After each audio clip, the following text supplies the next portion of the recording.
Tillis. Senator Cruz. Thank you, Madam Chair. Thank you to each of the witnesses for being here. I think this is an issue that impacts a great many families. Whether you go to sporting games, I go to a lot of sporting activities, or whether you go to concerts, or whether you go to plays, families enjoy going out. They enjoy entertainment. And going through the process of getting a ticket can sometimes be gratifying and a lot of times really frustrating. I start from the principle that free markets are good, that if you want to have goods and services delivered to consumers, that free and competitive markets are the most effective way to do so at the most price competitive levels. I also start from a principle that monopolies are bad, that monopolies historically have hurt consumers, driven up costs, reduced options, and made the consumer experience markedly worse. I also would make an observation that in the big tech sphere in particular, we've seen monopolies being willing to be particularly abusive. I want to start with a question for the witnesses, and Mr. Gretzinger, I'm going to start with you and just ask, in your judgment, is Ticketmaster a monopoly? Unequivocally. Mr. Mickelson? Yes, sir, without a doubt. Mr. Nuzzo? Yes, absolutely. Ms. Bradish? It's certainly acting like a monopoly. Mr. Lawrence? I'm not sure. Okay. So, Mr. Berchtold, do you agree with the other witnesses on this panel? We absolutely believe the ticketing business has never been more competitive. We believe that fact is demonstrated by every venue renewal that has multiple credible offers in a bidding process. So are they just making it up? Why does everyone else perceive you as a monopoly? Where's that coming from? I can't speak to all of their motivations on their points of view, but I think that if you simply look at what is the market power exercised by venues, which is perhaps not fully understood in our business. How about on the ticketing side? What % of the market do y'all have? I would estimate, depending on how you want to count what's in the market, between 50 and 60%. 50 and 60, and depending on how you count it, does anyone have a markedly different measure of that? Yes, sir, Senator. They have 87% of the ticketing contracts at the NBA and the NHL arenas. They have 93% of the ticketing contracts at the NFL stadiums.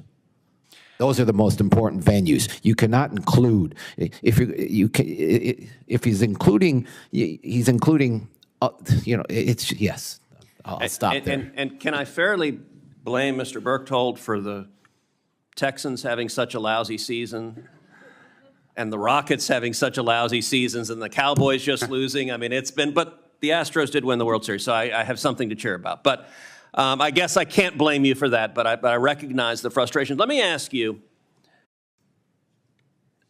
Ticketmaster's dominant position in the marketplace, how does it hurt consumers? Mr. Gretzinger? Most fundamentally by eliminating competition. There's not a vibrant group of dozens of companies out there competing to build the best consumer experience. And what does that mean if you want to go see a game? What does that mean for a consumer? How is life worse because there's not a more effective competition in the marketplace? It means you're beholden to whatever Ticketmaster Live Nation gives you, and they have an incentive to not innovate and to maintain the status quo because the status quo benefits them versus having a vibrant group of competition that's working to do what's best for consumers, artists, venues, all of the stakeholders in this industry. Mr. Mickelson? It's a bigger question than just Ticketmaster, because when you combine Live Nation with Ticketmaster, it's the different question. All right, well, answer it that way then, the two together. Yes. Look, the combination of the two provides them with a different business model than the rest of us independent promoters. We have to make money at putting on concerts. They don't, because they make more money from ticketing and from sponsorship than they do from concerts. And concerts is basically a lost leader for them to bring more talent and bring more content to the arenas that they're servicing to get the ticketing contracts. So your testimony is they're essentially undercutting the competition in the live performance market and subsidizing it using the ticket revenue. Is that, am I- Ticket revenue and sponsorship revenue, yes. Okay. Mr. Nuzza? And here's how it looks to the consumer. A friend of mine sent me a screenshot of a ticket purchase she made for, I believe it was a Shania Twain concert in Orlando, and the tickets were $227 each, but when she got to the final screen where she had to actually hit the button to make the order, they turned into $291 a piece. That works out to a 30% bump on the very last screen of the transaction. She had no choice at that point but to accept that bump in price. That's how it looks to a consumer. Ms. Bradish? Well, I think Sal brings up a great point with choice. It reduces the choice, not just of consumers who have to pay higher ticket fees, but also of artists like Mr. Lawrence. They don't have a choice of what venues to go to, what ticketing businesses that they will be dealing with. And for others all up and down the supply chain in live entertainment, these kind of behaviors reduce choice. And Mr. Lawrence, finally for artists, what's the impact? The impact is that we have very little say or transparency or choice in a lot of aspects of how the financials of our deals are put together, and no say or choice or visibility in what our fans experience when buying our tickets. And if the chair will give me the indulgence of one very quick final question. Sure. Which is one of the things that's come up has been all-in ticketing, both for consumers and/or transparency for artists. Do any of the witnesses disagree with the proposition that that would be a good idea and a material improvement from where we are today? No disagreement from JAM as an independent promoter, none. Okay, well, some area of agreement, that's always a good thing. Senator Cruz. Thank you, Mr. Chairman. Welcome to each of the witnesses. Ms. Newland, as you know, in January of last year, the Senate voted on my legislation to impose sanctions on the Nord Stream 2 pipeline, and it did so before Russia had invaded Ukraine. When the Senate voted on those sanctions, President Zelensky publicly urged, even begged, the United States Senate to pass those sanctions. And President Zelensky said, passing those sanctions then were the last chance to prevent Russia from invading Ukraine, the last chance to prevent Russian tanks rolling into Ukraine. Was President Zelensky wrong? Senator Cruz, like you, I am, and I think the administration is very gratified to know that Nord Stream 2 is now, as you like to say, a hunk of metal at the bottom of the sea. I personally, having been involved, along with my boss, Secretary Blinken, in all of those negotiations with Russia to try to prevent this war in December, do not believe that had that Nord Stream 2 been cut off in January, that would have been decisive for Putin. It was important that the day the war began, the Germans cut the pipeline, as did the rest of the Europeans, but he was bound and determined to go into Ukraine, as you know. So you believe Zelensky was wrong when he said stopping Nord Stream 2 was the last and best way to stop this war? I don't think it would have stopped Putin, and, you know, when the government of Poland similarly said, begged the United States Senate to pass those sanctions and said this is the last and best opportunity to stop Russia from invading Ukraine, you believe Poland was wrong too? I do not believe we would have prevented this war had the Europeans acted faster on Nord Stream 2. I wish it were the case, but I don't think it would have stopped. Okay, well, let's talk about how the war is going. And I know that you and I both agree that it is important for Russia to suffer a crushing defeat. Putin is a KGB thug, and he's committed to undermining our interests, and our enemies across the globe, including in particular China, are watching carefully what happens in Ukraine. The Iranian regime is watching as well, and Iran is committed to doing everything they can to ensure Putin's victory. They're supplying Putin with resources, especially drones, which are devastating Ukrainian civilians and military assets. Meanwhile, the Biden administration, which waived the sanctions on Nord Stream 2, the last and best hope of preventing the war, right now today continues to be obsessed with a new nuclear deal with Iran. Iranian officials say talks remain ongoing, while administration officials say they remain committed to diplomacy, but not right now. I'm deeply concerned that this administration, even in the middle of a war, is subordinating the need to counter the Russian-Iranian alliance to its own partisan political preferences. For example, this administration has dropped the general UN arms embargo against Iran. This administration has made Russia our intermediary in nuclear talks with Iran. This administration has issued sanctions waivers, allowing the Ayatollah to become Putin's nuclear client. This administration has withheld weapons for Ukraine to target Iranian operatives in Crimea, helping Russia launch drones.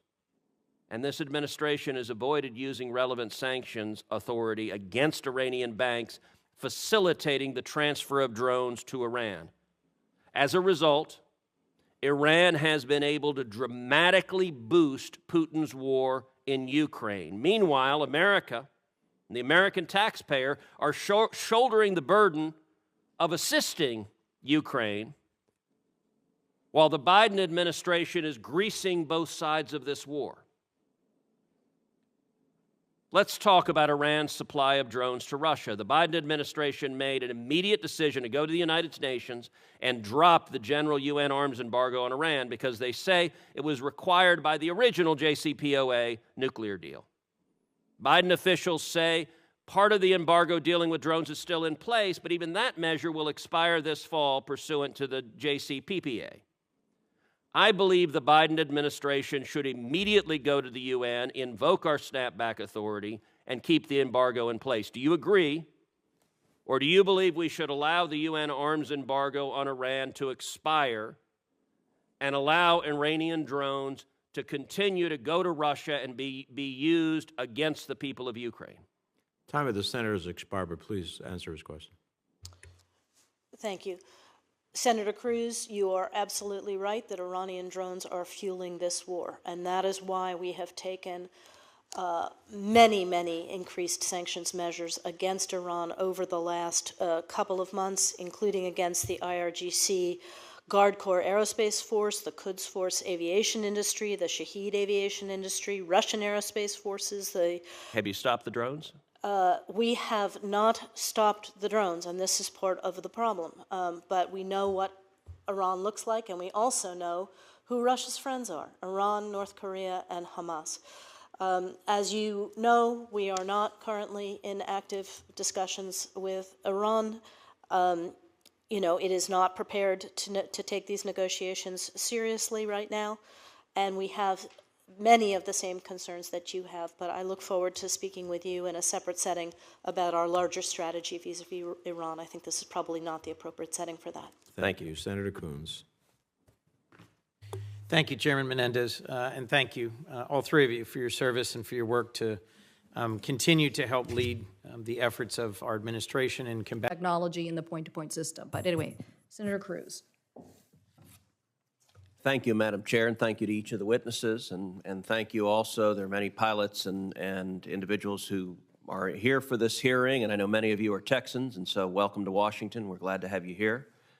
Captain Murray, let me return to what you and Chair Cantwell were just discussing. In the view of the Southwest pilots, what caused 16,000 flights to be canceled, and what needs to be done to prevent that from happening again? Well, thank you, Ranking Member Cruz. Again, it was a cascade of events that ultimately caused, the failure in IT, the failure in its ability to keep up, the loss of where pilots, where airplanes, and where crews were, a failure of infrastructure.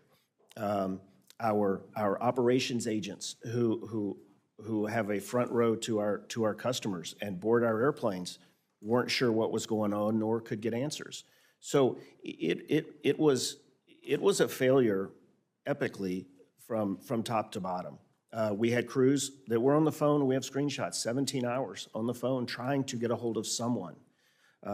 Many of our frontline employees went above and beyond and were able to cobble together a crew, cobble together an airplane, get passengers, and they did that on their own. And so when I said in my oral testimony that, you know, they rely, and they've continued to rely more and more on being supported by their employees, the employees are the ones that did the Herculean task of kind of trying to recover. So in your testimony, you expressed frustration that in your view, management was not listening to the concerns of the pilots. Could you elaborate on that frustration, and do you feel that the changes that are needed are being implemented now? Well, the pilots have been sounding the alarm bells for over a decade. We've been the whistleblowers on this. We've watched this progress and seen these meltdowns occur. I've laid it out in my written testimony for you. We've seen these meltdowns occur with more frequency and more severity. We have tried to get them. We love our airline, and they have to be better. And we are trying to partner with them, and I think that's key. The frontline operators, whether it's a baggage cart, whether it's a fueling truck, whether it's a pilot, whether it's a flight attendant, whether it's a customer service agent, all have frontline experience in seeing what goes on. And there has to be a partnering. We are a very data-driven organization at SWAPA. We have provided them point-to-point solutions for their point-to-point network. So I think there has to be, this isn't an IT fix. This isn't a plug and play. Again, it's got to be holistic, and it's got to be addressed, and it can be addressed tomorrow in a process. And to clarify, your criticism is not with the point-to-point model. Southwest is unusual. Most other airlines have a hub-and-spoke model, whereas Southwest has a point-to-point model. And some members of this committee have raised concerns with the point-to-point model. I will say, as a customer, I actually find it very convenient, and there's a reason I'm on a Southwest flight just about every week of the year. But your concern is not with the point-to-point model, is that Absolutely correct? not. I do believe that if you look at Southwest Airlines' history in comparison to the rest of the industry, since our existence, we have made money every year except during 2020. The rest of the airlines have not. And I believe that is the magic of our point-to-point system.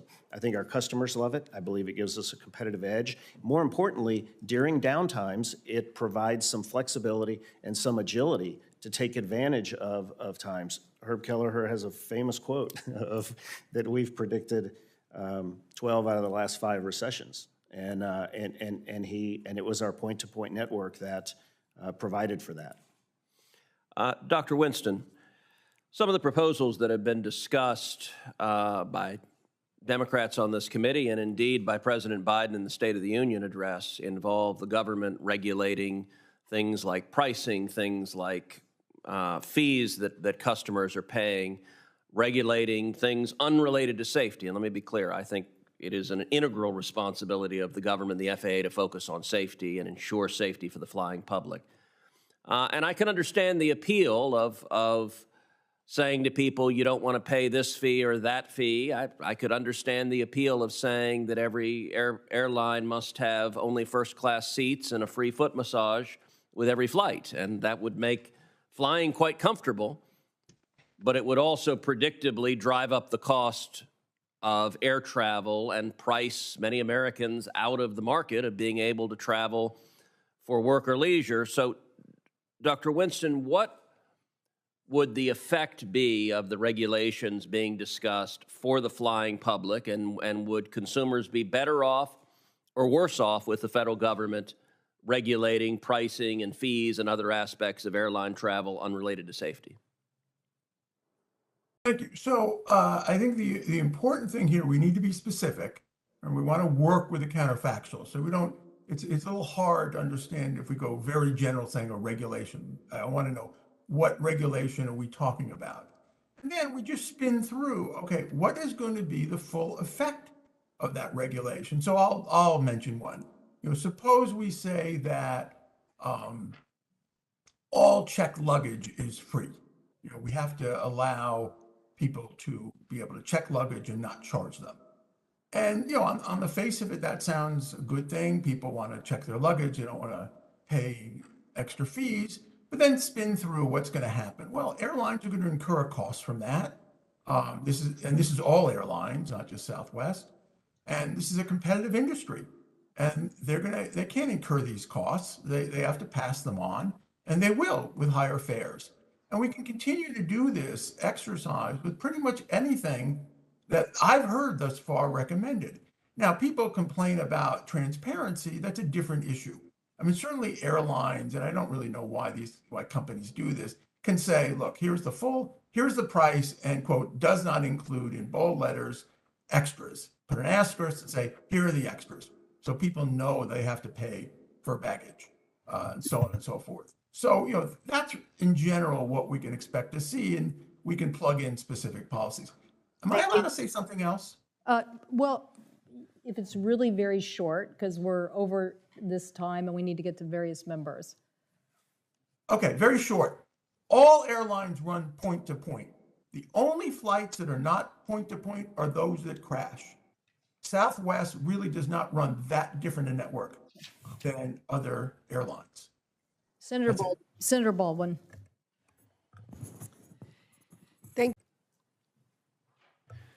Thank you, Madam Chair. Acting Administrator Nolan, the FAA has been charged with modernizing NOTAM for 10 years. Why has it taken 10 years, and why isn't it done yet? Well, thank you, Senator Cruz, for the question. We have been on a journey of modernization, starting back in 2009 as we began the scoping, and we brought on, in 2013, we brought on the federal NOTAM system. So that process, and we've had enhancement along the way. We are about 4 years, the substantive part of that modernization. Okay, let me ask again, why has it taken 10 years, and why is it still not done? That it does take a while. This is the system, the complexity of our NAS. The NOTAMs is just one of thousands of systems that comprise how we oversee the NAS, how we communicate, how we give NOTAMs. This is something I heard you right, your current plan is not to have it modernized until fiscal year 2025, so 2 to 3 years from now. What's to prevent another ground stop in the 2 to 3 years between now and then? Thank you. When I say we're moving to 2025, the work is ongoing. We do have 80% of the users onto the federal NOTAM system. We have added redundancies to ensure that But the 80% of users, if I understand you correct, that didn't stop a ground stop of everybody. Is that correct? It did. When we did a ground stop, that was a ground stop for all departing traffic on the morning. Okay, so the 80% didn't help. It's not like it was only a 20% ground stop. Everyone shut down the first time since 9/11. Let me ask you, I agree very, very strongly with the questions that Chairwoman Cantwell raised about redundancy. And do the fixes that you've proposed remove the risk of a similar single point of failure for knocking the NOTAM system offline? We believe the fixes that we have in place today will prevent a recurrence of the event that we saw on January 11th. Mr. Nolan, you're not answering the question. Will the fixes remove the risk of a similar single point of failure from knocking the system out? Is there redundancy being built into it, or can a single screw-up ground air traffic nationwide? We have, when we think about the age of our system and the age of systems we do have redundancy there. Could I sit here today and tell you there will never be another issue on the NOTAM system? No, sir, I cannot. What I can say is that we are making every effort to modernize and look at our procedures. In fact, part of this investigation has us working with MITRE and other entities to look at across the totality of our systems, how they interrelate, what is the level of redundancy, and is there any additional thing that we need to do? And certainly we'll have more as that investigation ensues. Well, I think you're going to see, as you have seen, bipartisan interest in assisting the FAA in ensuring redundancy so that we don't see air traffic grounded again. And in focusing more broadly, I hope, on modernization of air traffic control. I want to shift to the near crashes we've had, and understandably, I'm particularly focused on what happened in Austin. 2 weeks ago, there was a near collision on the runway at Austin Bergstrom Airport. A Southwest flight was taking off from that runway. A FedEx plane was preparing to land, they came incredibly close to crashing. Millions of Texans fly every year. I have flown on Southwest flights out of Austin literally hundreds, if not thousands of times. I actually have a video that was created that is a reproduction of what happened. It's a recreation, but it's based on the flight data. So if we could play that video, and I'd like to get your reaction to it.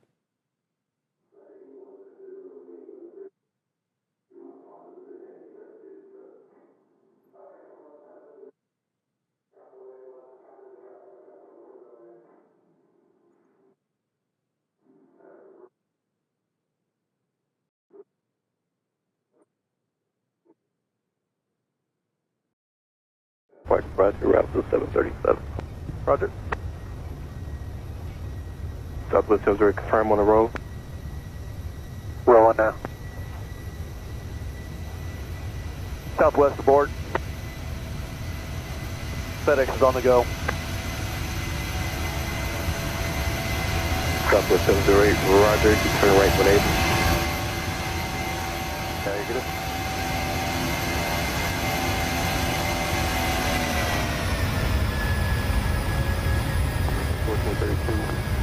Climb maintain 3000, and if you could turn up heading 080. Wind turn to 0803000, FedEx 1432 Heavy. So I know the incident is under investigation. It's 1432 Heavy, Roger, sir. But if you were sitting on that Southwest flight and you knew how close you came to having a plane land on top of you, killing every person on that plane, you would understandably be horrified.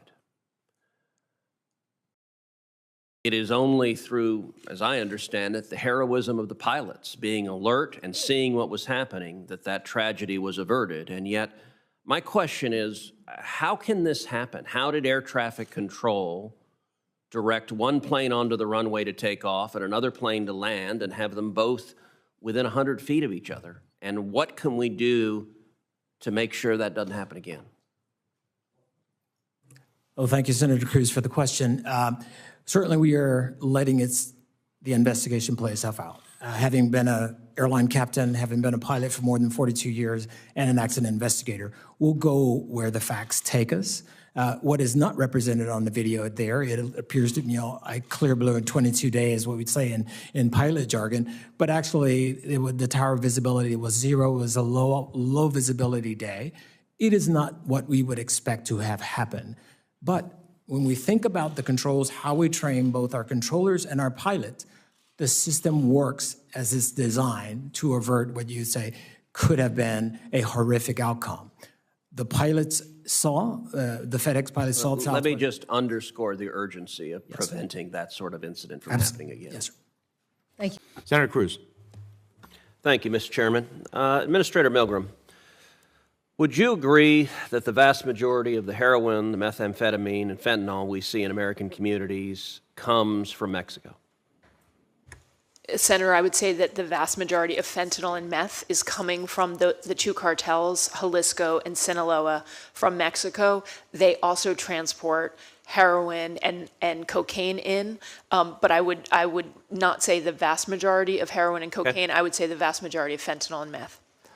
Would you also agree that the brave men and women working along the southern border and at our ports of entry, our Border Patrol and CBP officers, serve a critical role in interdicting drugs before they hit our streets?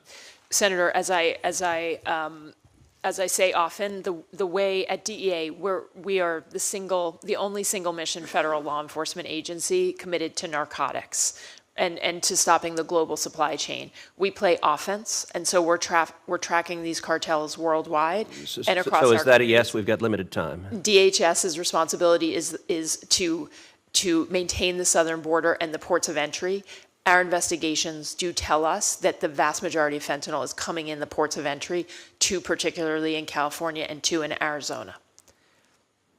So is that a yes, that you would agree that CBP officers, both on the southern border and the ports of entry, play a critical role in interdicting drugs? Yes, Senator. I believe it's a DHS responsibility, and it's a critical one. So if we decided to cut the number of Border Patrol agents dramatically, let's say in half, would you agree that would hurt our efforts to stop illegal drugs?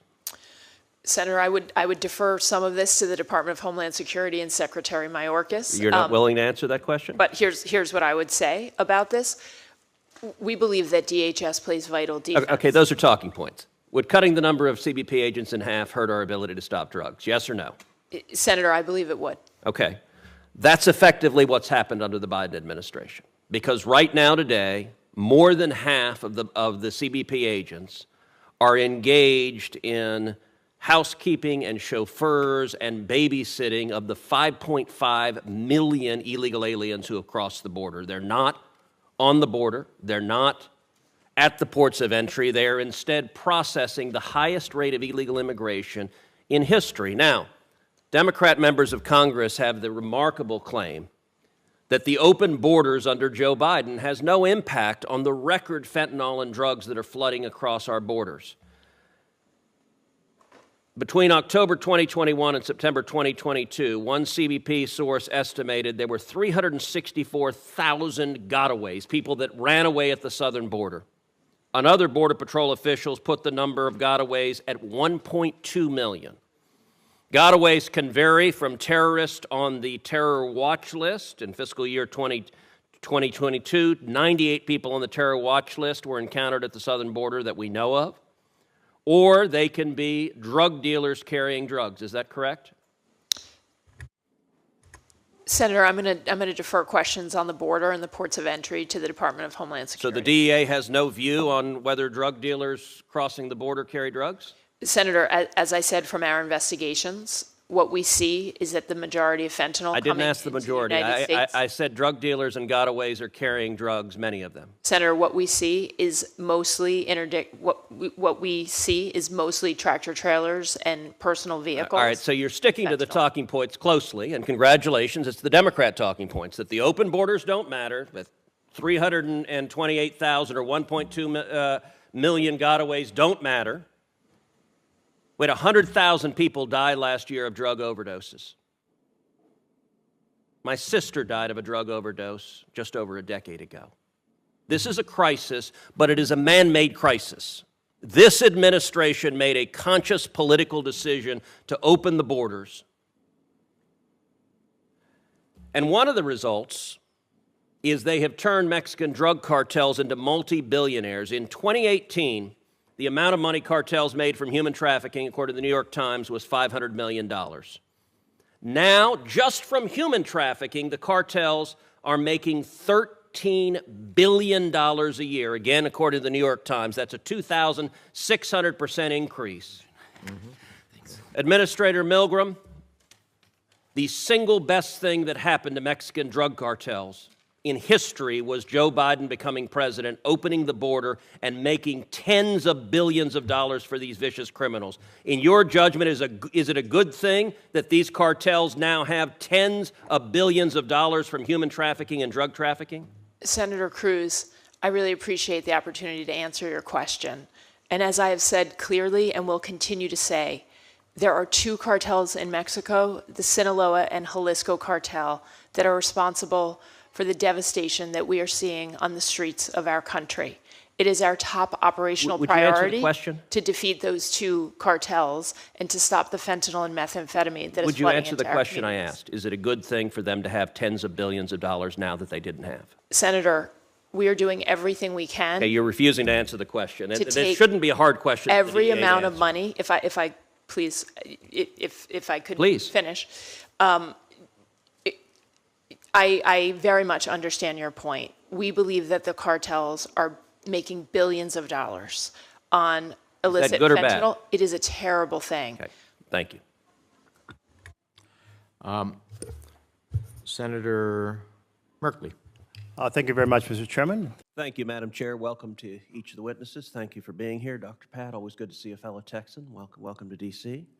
I'll note, Chairwoman Cantwell observed that all four of our witnesses are doctors. Reminds me of the scene from the classic comedy Spies Like Us, doctor, doctor, doctor, doctor. So welcome, doctors. Dr. Mulligan, no one wants higher drug prices, and I think we need to look for creative solutions to lower them. But with every legislative solution, we got to consider the trade-offs. especially when our solution is to grant additional authority to a government agency to regulate in a particular market. Government regulation can create substantial compliance costs. It can also create barriers to entry for competitors in a market. This bill imposes both contractual disclosure requirements, meaning it tells PBMs they must share data on how much they pay providers and manufacturers for each drugs, and it also prohibits things like clawbacks and spread pricing. Dr. Mulligan, one argument for the bill is that there's too much consolidation among PBMs right now. We've heard that argument made this morning. In your analysis of the bill, could the bill's requirement lead to more or less market consolidation of PBMs? Please turn your microphone on. It could lead to more. We doctors maybe should try not to do no harm. The regulations generally, they disproportionately burden the small businesses, and this bill doesn't have any exemption for smaller businesses. And the vertical integration that's been described is especially problematic with respect to this bill because the requirements are going to be telling the bigger PBMs, how much does your left hand pay your right hand? Well, they could just answer that any way that pleases the FTC. It doesn't really matter. What's going to matter is for the smaller companies. So I want to follow up on the question. So you're saying it would be beneficial if you want to avoid market consolidation for the bill to have some sort of exemption for smaller PBMs. Is that? It'd be better not to have the bill, but the bill with an exemption for smaller businesses, like we do so with so many other regulations, would be an improvement. Okay, that's helpful. If this bill was enacted into law, based on your economic analysis, how would it impact drug prices for the average American? 300 million plus Americans are in insurance, and insurance companies, they are the benefit managers, or they hire people to do the benefit management for them, and that's what they want. They want lower prices and better utilization. And you're undermining that activity, and so drug prices will go up. I estimate just the pharmacy part alone could add to premiums about $10 billion a year in aggregate. So explain how that is for someone at home who's watching this. Look, we've all been in a situation where you're paying too much, you're frustrated, you're dealing with the bureaucracy, and it pisses you off. Explain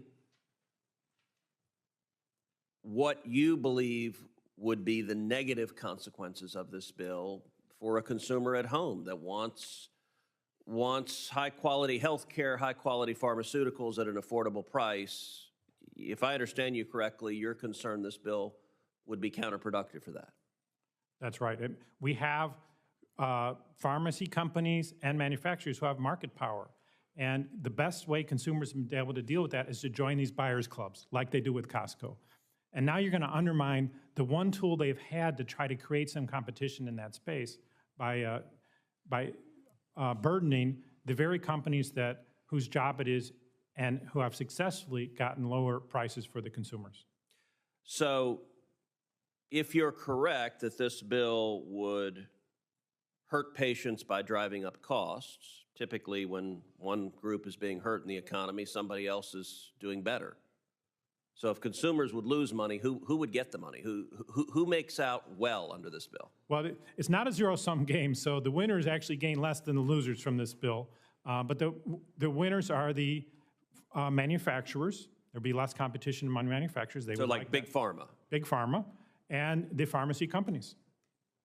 So your testimony is this bill benefits Big Pharma and allows them to make more money. Is that right? Yes, and the report I put in the record has a numerical estimate to that effect, yes. And based on your analysis of the legislation, what do you calculate would be the additional cost to the federal government if this bill passed?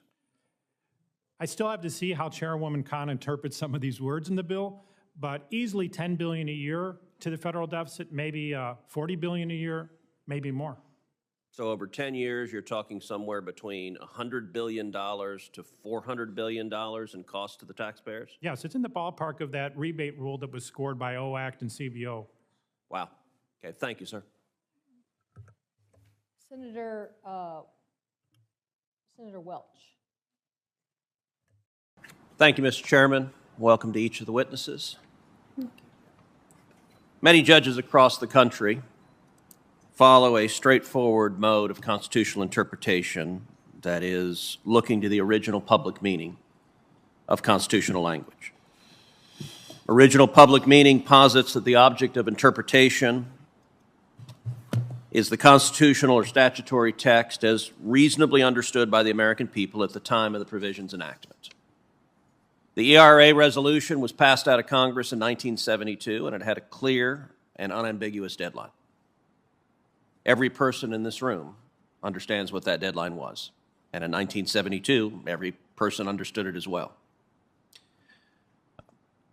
In this Congress, I've reintroduced legislation that did not pass in the preceding Congress. I'm quite confident Chairman Durbin has reintroduced legislation in this Congress that did not pass in the previous Congress. Why do we have to do that? Because there's a deadline. When the previous Congress expired, legislation you introduced in the previous Congress is no longer before the Congress. Now, it's not only those of us in the room who understood the deadline to mean what the deadline actually says. In 1978, Congress passed a resolution extending the ratification deadline until 1982. If the original deadline wasn't valid, there would have been no need to extend it to 1982. And even judges who don't subscribe to originalism acknowledge the obvious reality. Justice Ruth Bader Ginsburg, a trailblazing advocate, said the following about the Equal Rights Amendment in 2019, quote, "The ERA fell 3 states short of ratification. I hope someday it will be put back in the political hopper, starting over again, collecting the necessary number of states to ratify it."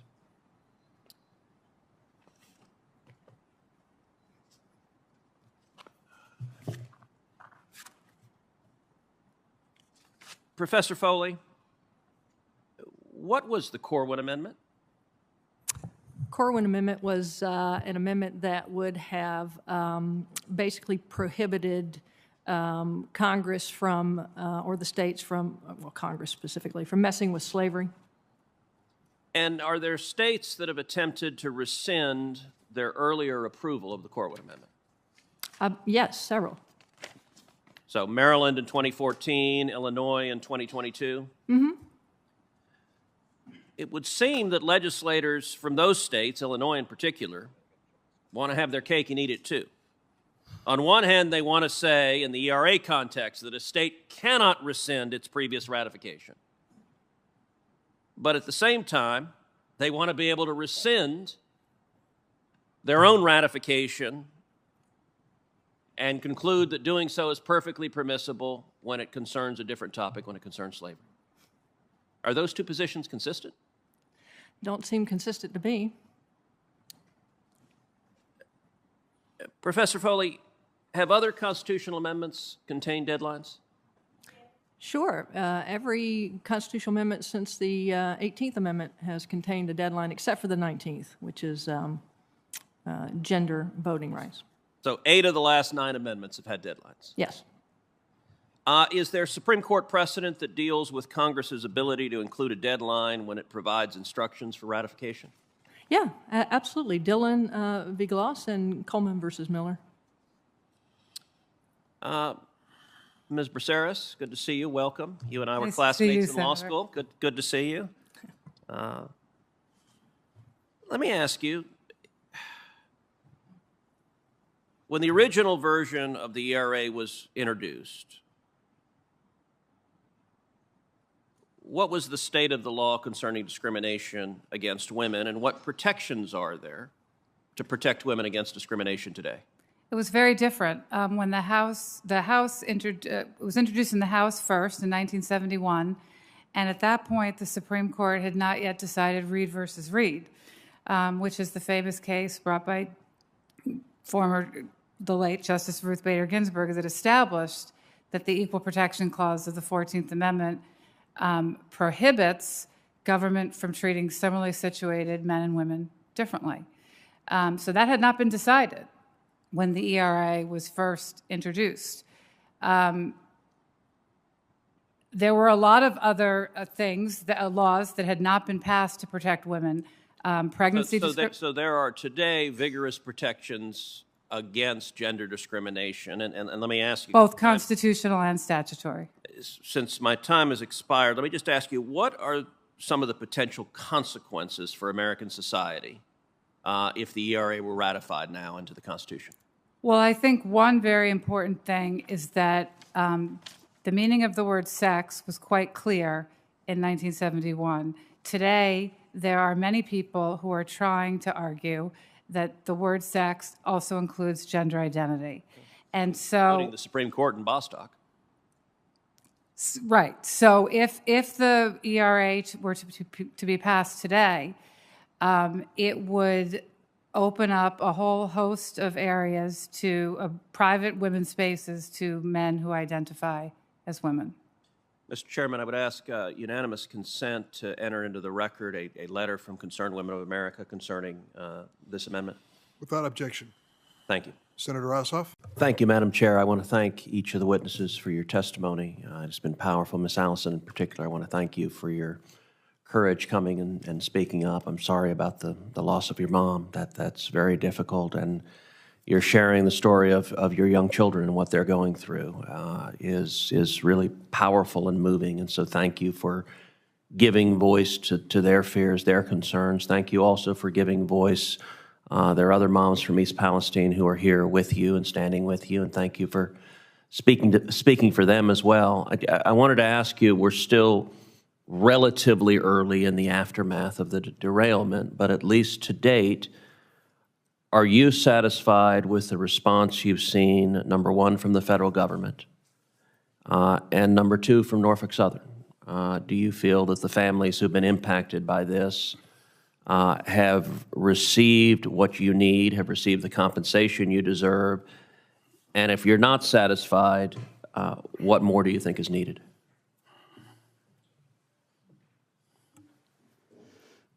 I would say there's always room for improvement, and this is something that, at least in our community, we never expected it to happen here.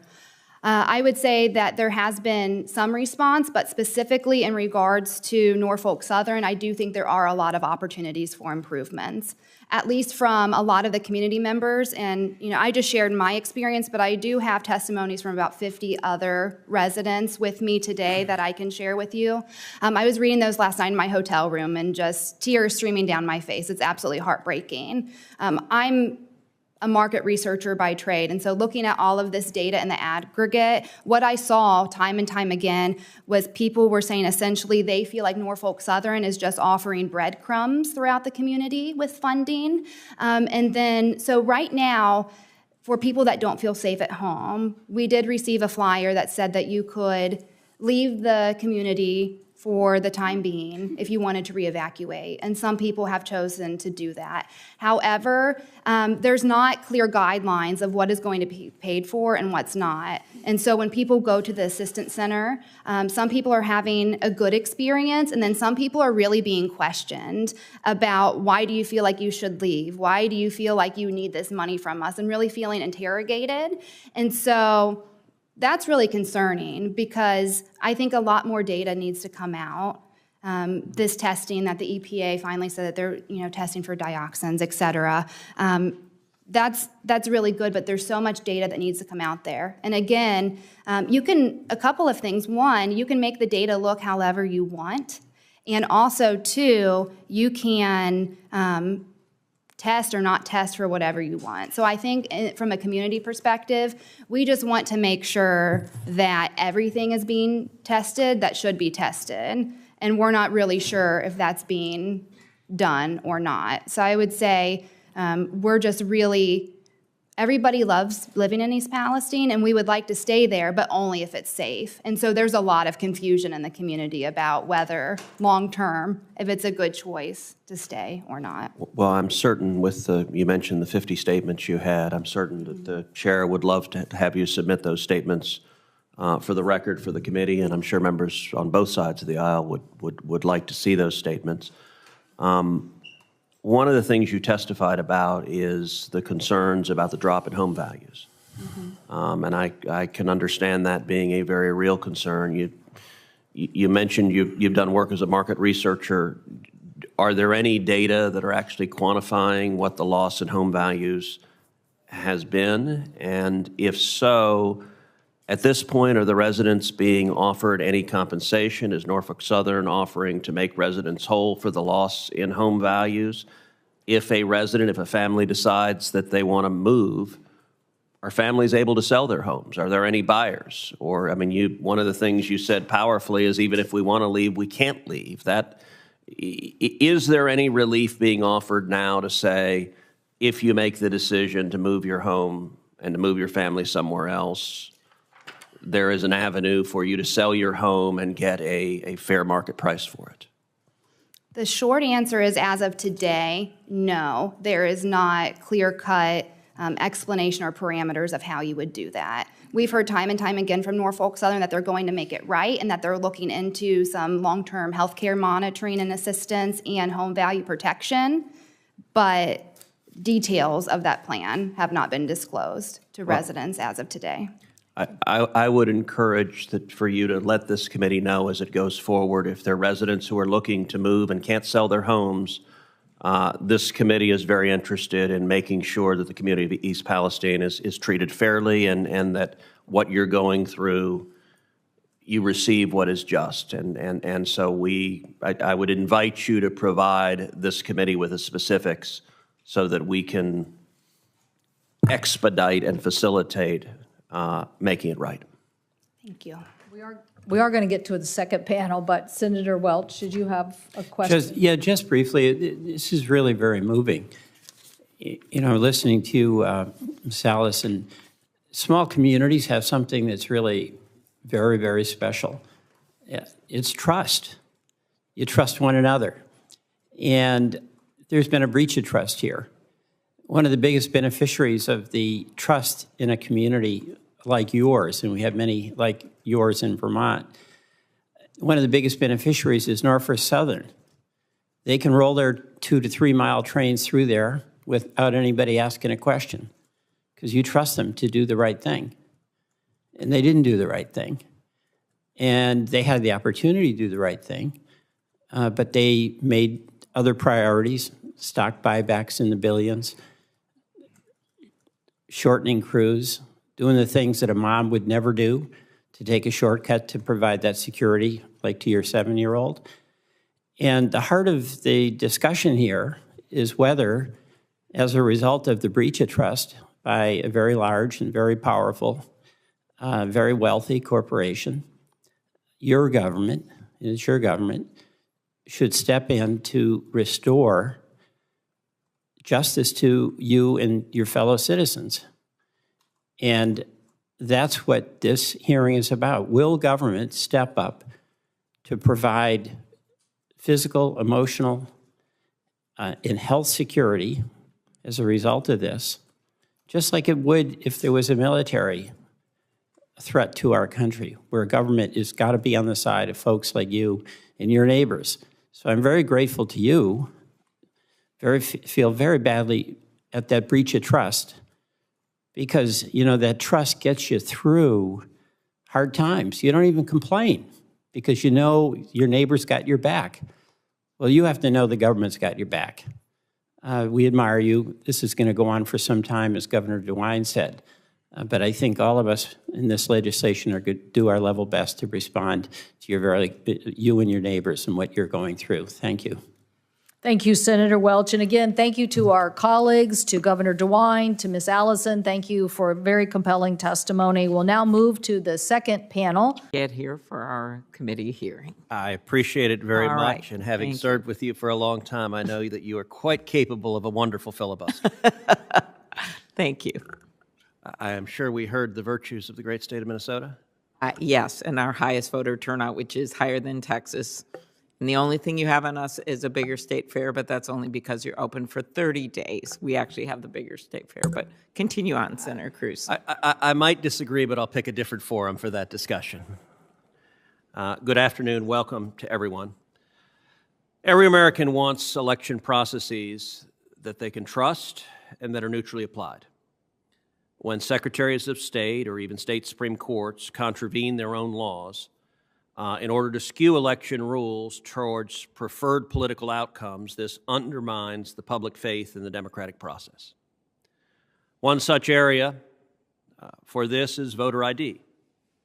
According to Forbes, 81% of Americans support voter ID, including 62% of Democrats. Voter ID, I believe, should be a basic minimum requirement for a free and fair election. And yet, voter ID right now is opposed on a partisan basis by virtually every Democrat in Congress and by a great many Democrat secretaries of state. Secretary Oliver, you have been vocal on this topic. You told the Albuquerque Journal, quote, "I support policies that ensure the integrity of our elections. New Mexico requires voters to provide personal identifier information when voting in person, with increased ID requirements for absentee voting. Photo voter ID laws, however, can make it harder for some communities to vote. I don't support this policy." According to the numbers I just cited from Forbes, 81% of Americans and 62% of Democrats support photo ID for voting. Why is it that the policy you embrace is different from the policy that a majority of New Mexicans want to see? Thank you for the question, Senator. In my position as Secretary of State, first of all, I don't make the laws in the state of New Mexico, but I do have a bully pulpit in which to espouse my viewpoint. As 16 years being an election administrator in my state, there are communities for which having some physical form of ID, and of course it looks different in every state, states that do require physical photo ID in order to vote. In some states, there's a wide variety of such photos that can be used. In some, it's much more limited. Obviously, states that have a wide variety of voter IDs available, that's, I think, personally a better policy. But in my state, there are communities where even getting a tribal, for example, we have a lot of tribal voters in my state. 12% of my state is Native American. Many tribal IDs do not contain a photo. They're not necessarily issued in the same way that we understand photo ID to be issued. Madam Secretary, with respect, states can address that, and many states, like the state of Texas, provide for a zero-cost photo ID for voting. I will say the polling also shows over 60% of African Americans support photo ID. I will say the argument that minorities can't get photo ID I think is condescending. I'm Hispanic. I know how to get a driver's license. I have heard from many in minority communities that getting a photo ID is not an onerous requirement. And I'll point out that your website indicates, quote, "A physical form of identification is only required for first-time New Mexico voters who registered by mail and did not include identification with their voter registration application form. Otherwise," the website continues, "the only identification needed to vote is, quote, a verbal or written statement of identification including a name, year of birth, and registered address." So you don't even require a date of birth, just a birth year. So in about 30 seconds, you can attain enough information about someone to allow you to steal their vote. Madam Secretary, do you know the name Harris Hartz? Senator, that name is vaguely familiar to me. Well, I don't remember. Harris Hartz is a judge, a federal judge on the 10th Circuit who sits in Albuquerque. And in 2017, Judge Hartz went to vote.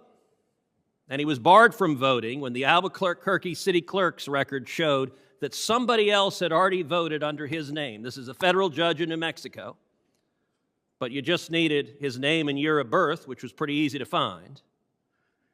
He ended up ultimately having to vote. He was initially denied the right to vote. Ultimately, he was given the ability to vote on a provisional vote. Before voting, he presented his driver's license to the voting center staff. And after an investigation of the fraudulent ballot, Judge Hartz said, quote, "The signature was nowhere near mine, and it didn't even look like Harris Hartz." does it concern you when federal judges are having their votes stolen in New Mexico because there's not a photo ID requirement? Senator, I remember this issue now. This was a mistake made by a poll worker. That's what happened. And that mistakes can be made by poll workers even when a physical ID is shown. But what was the mistake? The poll worker brought up the incorrect record, they brought up Judge Hartz's record, as opposed to the individual who was casting the ballot. Neither the poll worker nor the voter noticed the discrepancy, and a mistake was made. And so when Judge Hartz came to vote, there was an investigation into what exactly happened.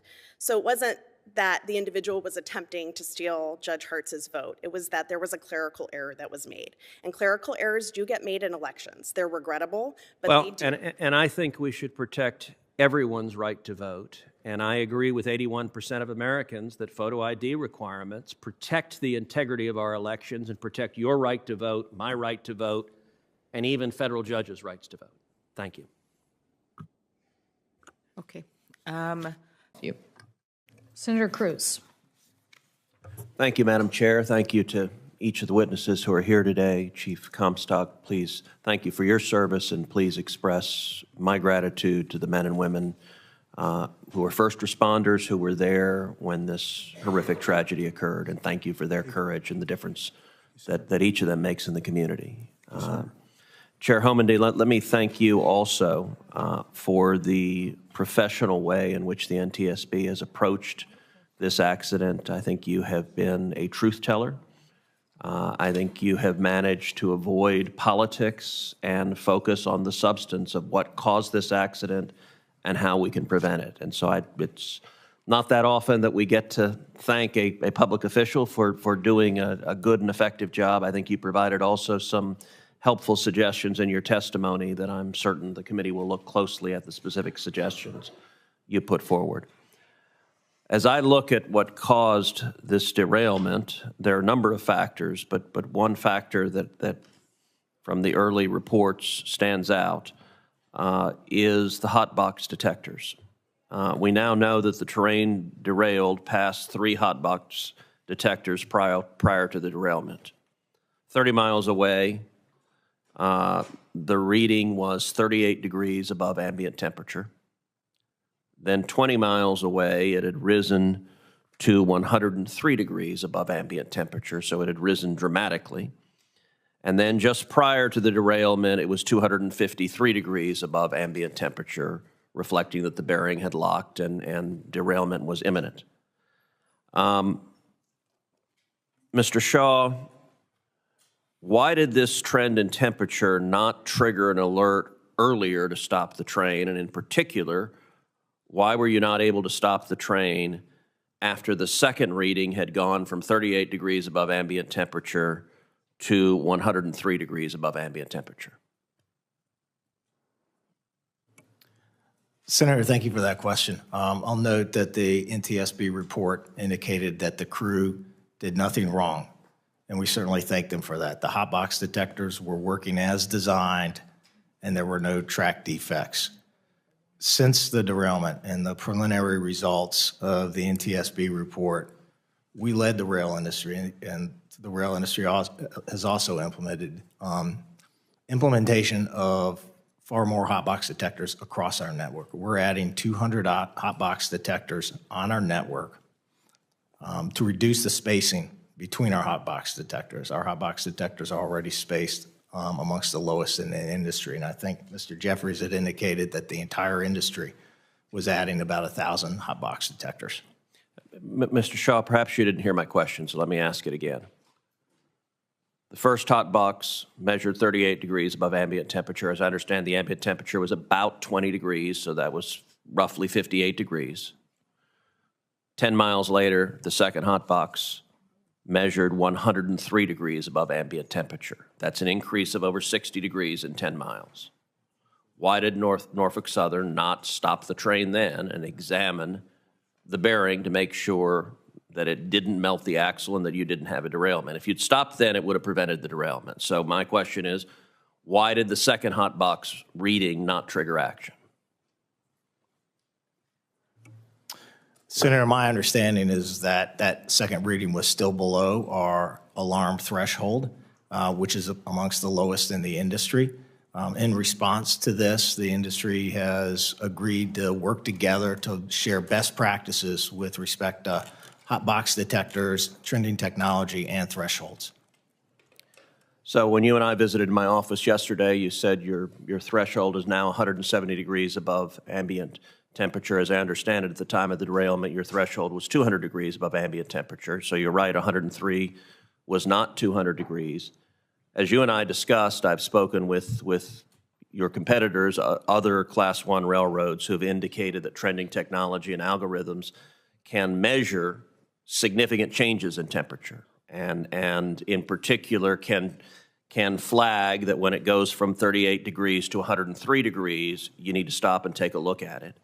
Mr. Jeffries, let me ask you in terms of how other railroads handle it. What is the technology that is available to spot this problem before it's gotten so bad that a derailment is imminent? Well, thank you for that, and that's a spot-on question, and that's one of the three things we're focused on as in the industry. So one is the physical deployment of approximately 1,000 additional detectors. Two is creating the industry standard of 170 degrees as a critical threshold. And the third one is really looking at industry best practices to examine and potentially adopt new algorithms for trending detection so that if there is a dramatic spike in temperature, even though it may be below that absolute threshold, it's caught.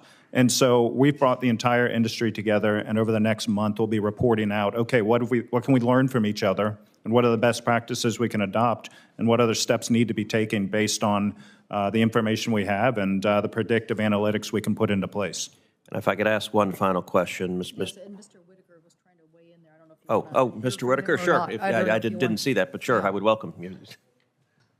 Thanks for acknowledging Senator Cruz. I'd like to just make note that trending defect detector technology, from being in the cab of a locomotive, when we pass a defect detector, it trends to a office like Norfolk Southern in Atlanta, Georgia.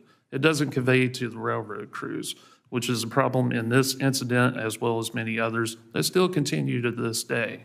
What we need as a train crew, which they say they listen, they haven't been listening for quite a while. We need to be notified whenever these trending detectors are seeing this car trend hotter. That way we can keep a better eye on it, or even stop, inspect that rail car. Sure. But as it stands right now, even after East Palestine, it's all about moving the train. That's all PSR is. That's all they care about. So right now, they tell the train crew to stop your train, set your brakes in a full service application, then release. And hopefully that releases whatever the case may be. When the safest cause case should be, we stop and go back and inspect. That's what the conductor's there for. That's why a two-person crew is essential. So that's very helpful. So you're saying, if I'm hearing you right, that having real-time reporting of what the sensors are showing for the conductor, the engineer, would be helpful. Mr. Jeffries, are there technological barriers? Are there impediments to giving the crew real-time reporting of what's happening? So I can't get into the technicalities of that, but I will say one thing we are focused on with any sort of regulatory requirement on wayside detectors themselves is that we do need to be given the opportunity to evolve our technology, because continuous onboard detection is the next phase of sensors and detection. And so certainly that's something we're interested in and interested in further deploying and further developing. Well, as we're drafting this legislation, I would ask you to please, if there are technological issues we should know about, please let us know, because I have to say what Mr. Whitaker said there makes a lot of sense to me. And if there's a reason it's not yet feasible, we need to know about it, because that seems to me a reasonable element for legislation. Mr. Whitaker, yes, my time's gone, but go ahead, Mr. Whitaker. I apologize. I do think it's very important to shed some light on this. It is feasible. The technology is there. Several days after East Palestine, we almost had a similar incident in Cleveland area on Norfolk Southern. The crew, the defect detector said no defects to the crew. The train dispatcher came on and said, hey, we have a report of a trending defect detector on the train. We need you to stop and inspect it. Immediately after that, the chief dispatcher, which is the person that controls the whole railroad, told them to keep going. If it were not for an eastbound train passing them and instructing them, hey, your train's on fire. Wow. Stop your train. And we set that car out. They had to walking speed this car 5 miles. So the technology is there. They're just raising and lowering their thresholds to move freight. Thank you. Thank you. Senator Markey. Thank you, Madam Chair. It's clear that for too long, the rail industry has been raking in profits and putting safety on the sidelines. Mr. Whitaker, do you agree that the East Palestine derailment Been a very important job. You're the number 2 person in the Department of Justice. Every U.S. attorney reports to you. The U.S. Marshals report to you. You are responsible for day-to-day operations of the Department of Justice, and in particular, the criminal justice aspects of the Department of Justice. Is all of that correct? That's correct. It is unfortunate, Ms. Monaco, that as you look back over the last 2.5 years, this Department of Justice, I believe, has been the most partisan Department of Justice we've ever seen. And that is directly contrary to the mission of DOJ. DOJ is meant to be nonpartisan. It is meant to enforce the law, regardless of party. I had hopes that Merrick Garland would actually do that when he was confirmed. Those hopes have been shattered. You have been a loyal deputy standing alongside that partisan corruption of Department of Justice. You have been willing to devote massive resources to targeting individuals that are perceived to be political opponents of the White House. And you have been willing to devote 0 resources to protecting individuals who are perceived to be political opponents of the White House. I want to ask you about a statute you've been asked about already, 18 U.S.C. 1507. You're familiar with this statute? Yes. It's a criminal statute that says whoever with the intent of influencing any judge pickets or parades in or near a building or residences occupied or used by such judge shall be fined or imprisoned under this title or imprisoned not more than 1 year or both. Now, the entire country has seen hundreds of protesters outside the homes of Supreme Court justices night after night after night. You turn on your TV and you see violations of this criminal statute over and over and over again. How many prosecutions has DOJ brought under 18 U.S.C. Section 1507 under your leadership? There have been no prosecutions under 1507. We're pursuing an attempted murder case against an individual who 0 is threatened the answer. Justice Kavanaugh. I'm quite aware, and you're responsible for that, allowing these protests night after night after night. The violent threat of homicide of the individual who traveled across the country attempting to murder a Supreme Court justice, that was fueled by DOJ refusing to enforce this statute. Now, it's not an accident that DOJ refused to enforce this statute. The U.S. Marshals gave a presentation. The General Counsel's Office of the U.S. Marshals, if you look at one of the pages from that presentation, the General Counsel's Office stated the goals of the Residential and Personal Protection Mission: keep SCOTUS justices and their family free from physical harm, do not interfere with lawful First Amendment protected activity, avoid, unless absolutely necessary, criminal enforcement actions involving the protesters, particularly on public space, and making arrests and initiating prosecutions is not the goal of the Marshal's presence at SCOTUS residences. Are you familiar with this presentation? I am. I'm familiar with the fact that the U.S. Marshal Service Director has been explicit, has been clear that the Attorney General has repeatedly directed him to enforce all federal laws, including 1507, and that his #1 priority, and that of his many deputies assigned to a 24/7 security presence, is to protect the life, the safety, the property of the justices and Did you their or anyone family. from the DAG's office meet with the U.S. Marshal Service and discuss Section 1507? I regularly meet with the Director of the Marshal Service, the Attorney and have you General. discussed 1507? I discussed the Attorney General has been quite clear, and I have been quite clear with the Director of the Marshal Service. The Are Attorney you familiar General's- with this presentation? I've seen those slides, if they're the ones that Senator Britt presented to the Attorney General. But I want to be quite clear, Senator, about the direction given to the Marshal Service through the Director of the Marshal Service. He has been clear that the Attorney General directed him repeatedly to enforce all federal laws, to With make respect, his Ms. number Monaco, one that priority. is demonstrably false, because this is written instruction. Making arrests and initiating prosecution is not the goal. That's not an instruction to enforce the law. That is exactly the opposite. It is 180 degrees. It is instructing them. It is not the goal to arrest anybody, despite the fact that the criminal statute said they shall be imprisoned.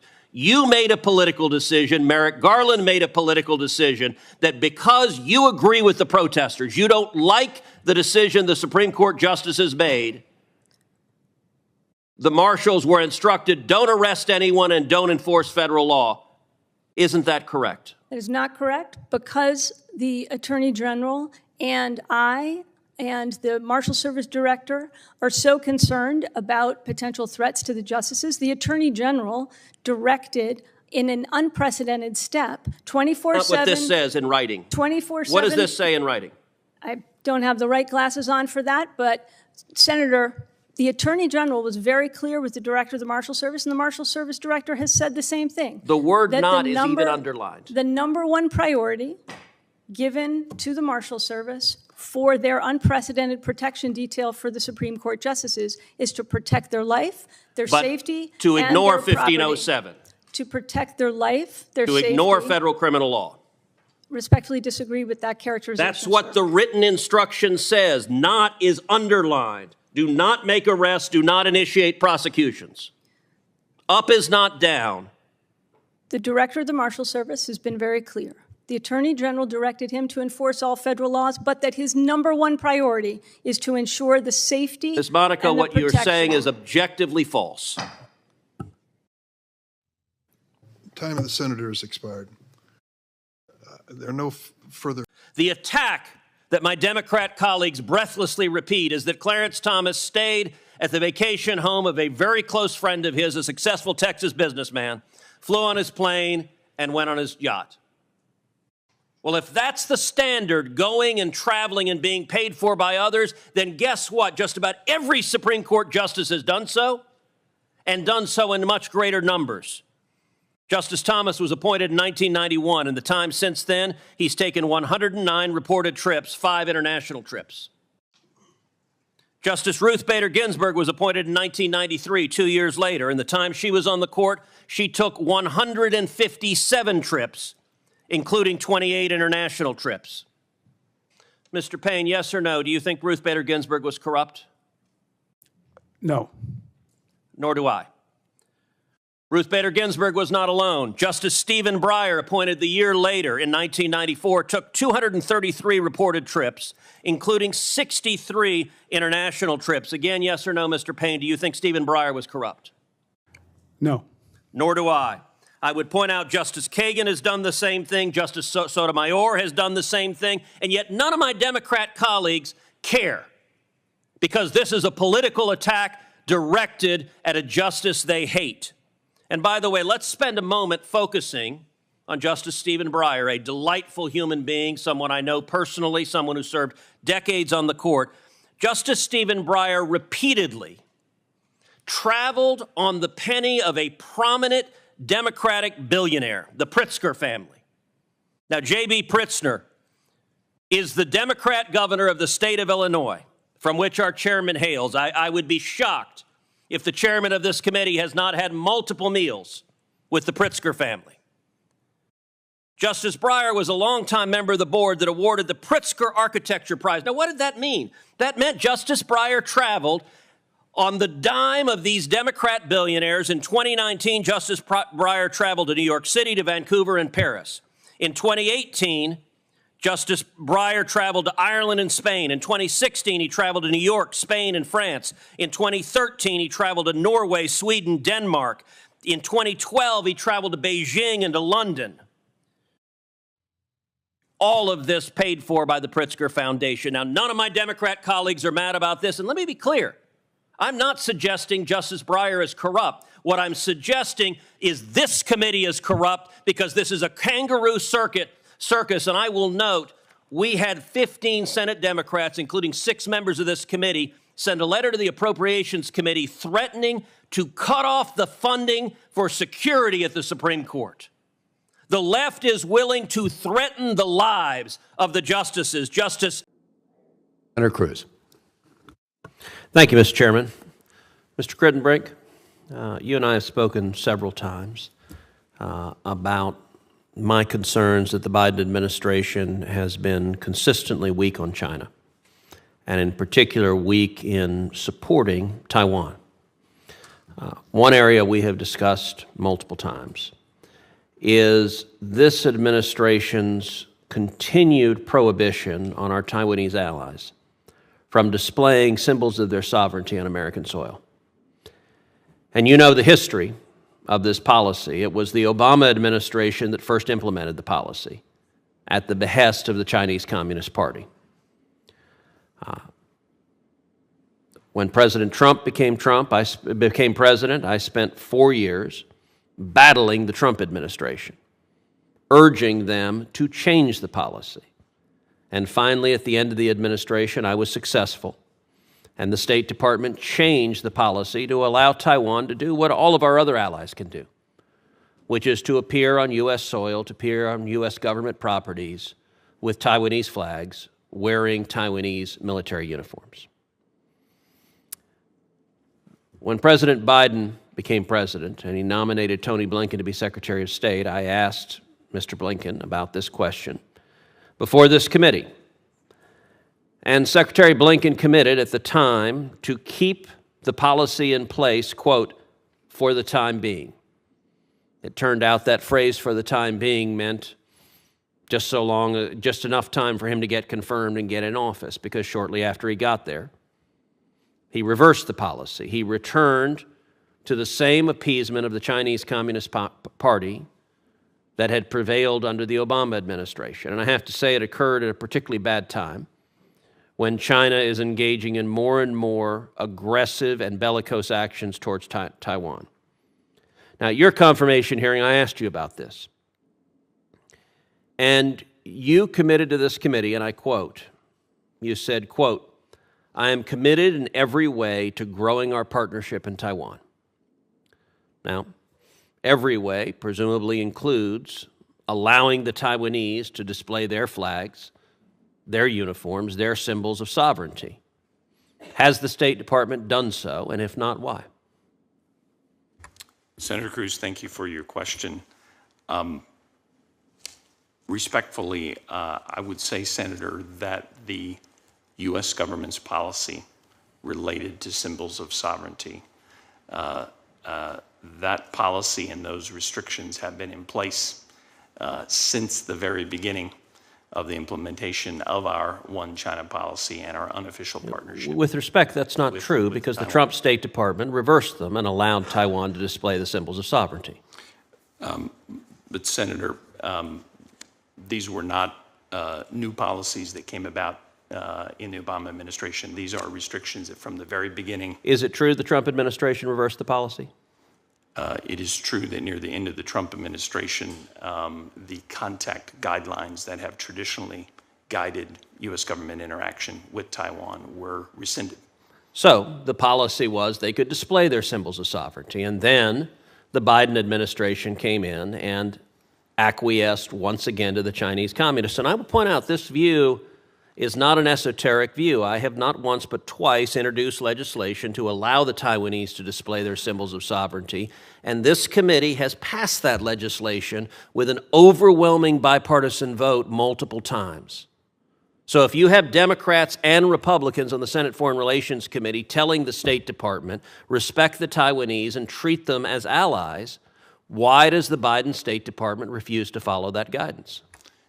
Senator, since 1979, we have not had formal diplomatic relations with Taiwan.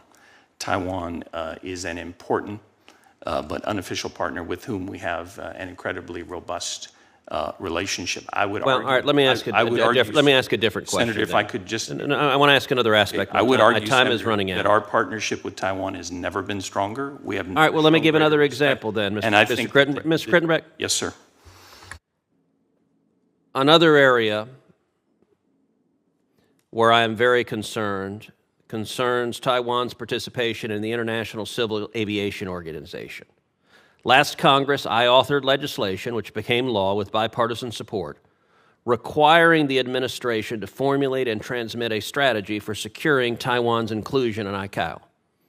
We saw, particularly during the COVID pandemic, with the incredible number of flights going through Taiwan, that it was asinine not to include discussions with Taiwan.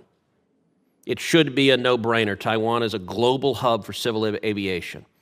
Well, the State Department recently transmitted that report. I have it in my hand here. Without being unkind, it doesn't approach remotely the urgency of the issue that the legislation required. So I want to ask you, what is State Department's specific, concrete, strategic plan to secure Taiwan's participation in the International Civil Aviation Organization? Senator, we agree with you that Taiwan ought to participate meaningfully, not just in ICAO, but in many other international institutions, given Taiwan's important role in global affairs and global economy.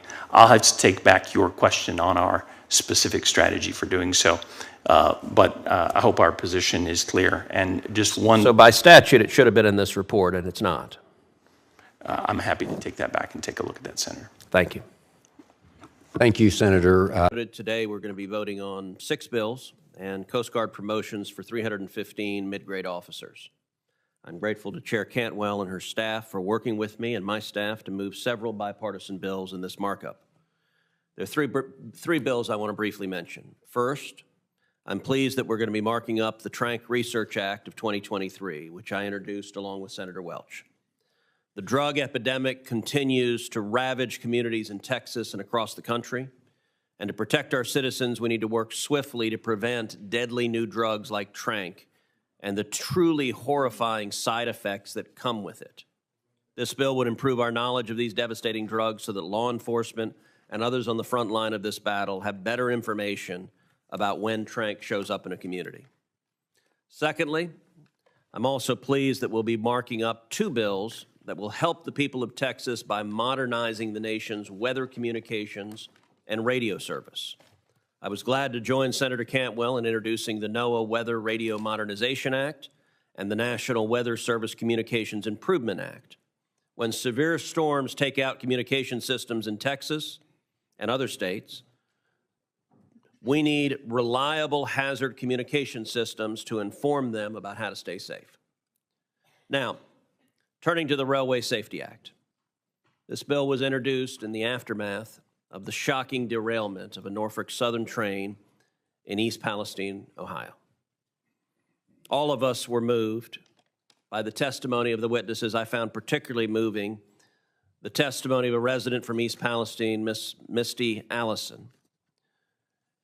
At the time of the hearing, I made clear to Norfolk Southern that we expected that they would pay for the damage that was caused to the residents of East Palestine and the surrounding areas, that it was not their fault, and the railroad had an obligation to make them whole.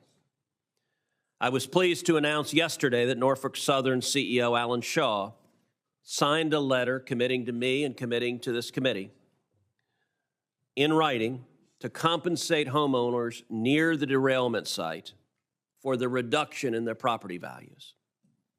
Norfolk Southern committed to establish a fund that will make whole those residents who sell their homes for less than the pre-derailment appraised value.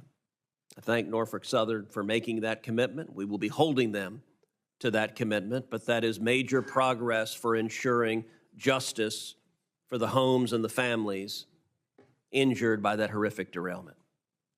Since the derailment, my colleague, Senator Vance, has been an indispensable voice for rural Ohioans, and I applaud his commitment to his constituents. In March, Senator Vance joined Senator Brown in introducing the bill that is before us today. I said at our hearing later that month that my staff and I would work diligently towards an agreement on policies that improve safety and protect communities, while at the same time not damaging our supply chain or imposing unreasonable costs that would ultimately make products more expensive for families. We all recognize this bill has changed since it was introduced. It's gone from 18 pages to a substitute that's nearly 80 pages long. I earnestly hope that we would reach a bipartisan consensus. And I applaud the substantial work by Senator Cantwell, Senator Vance, and their staff that's gone into this bill. They are to be commended for their efforts and their passion. But unfortunately, at this stage, I cannot support the result. I remain concerned that this bill is overly and needlessly prescriptive in certain places. In particular, I worry that these numerous new rulemakings and authorities empower Secretary Buttigieg and the Biden administration to further and aggressively restrict the movement of American energy products. The many regulatory requirements of this bill would always carry some risk of harm to our supply chain and increased costs to American consumers. I think that was a trade many of us were willing to make for improved rail safety. But without sufficient guide rails in the hands of overzealous Biden bureaucrats, the bill's new mandates in this bill would make it much easier for this administration to restrict the transportation of coal, of oil, of natural gas, and of ethanol. And the burdens on moving these commodities would carry over to the many other trains in the rail network that carry crops and building materials and cars to market. That means more time and costs to deliver everything from industrial chemicals to orange juice.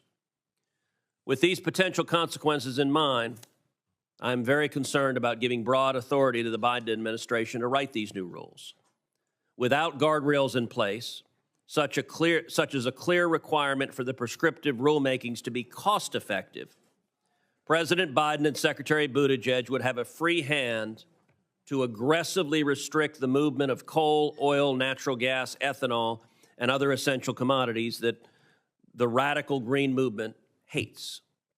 Of course, consumers will still demand these and other commodities, but at some point it becomes too costly to move by rail, and so trucking will become more attractive.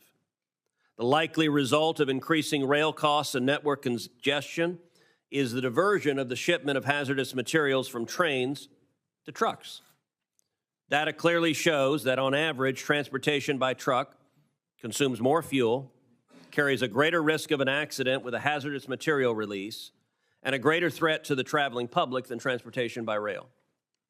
Last year, there were 355 hazmat spills by rail. That's 355 too many.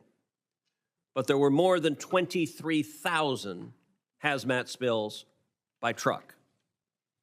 In the current form of this bill, the measure to, quote, improve rail safety may come at the expense of transportation safety overall.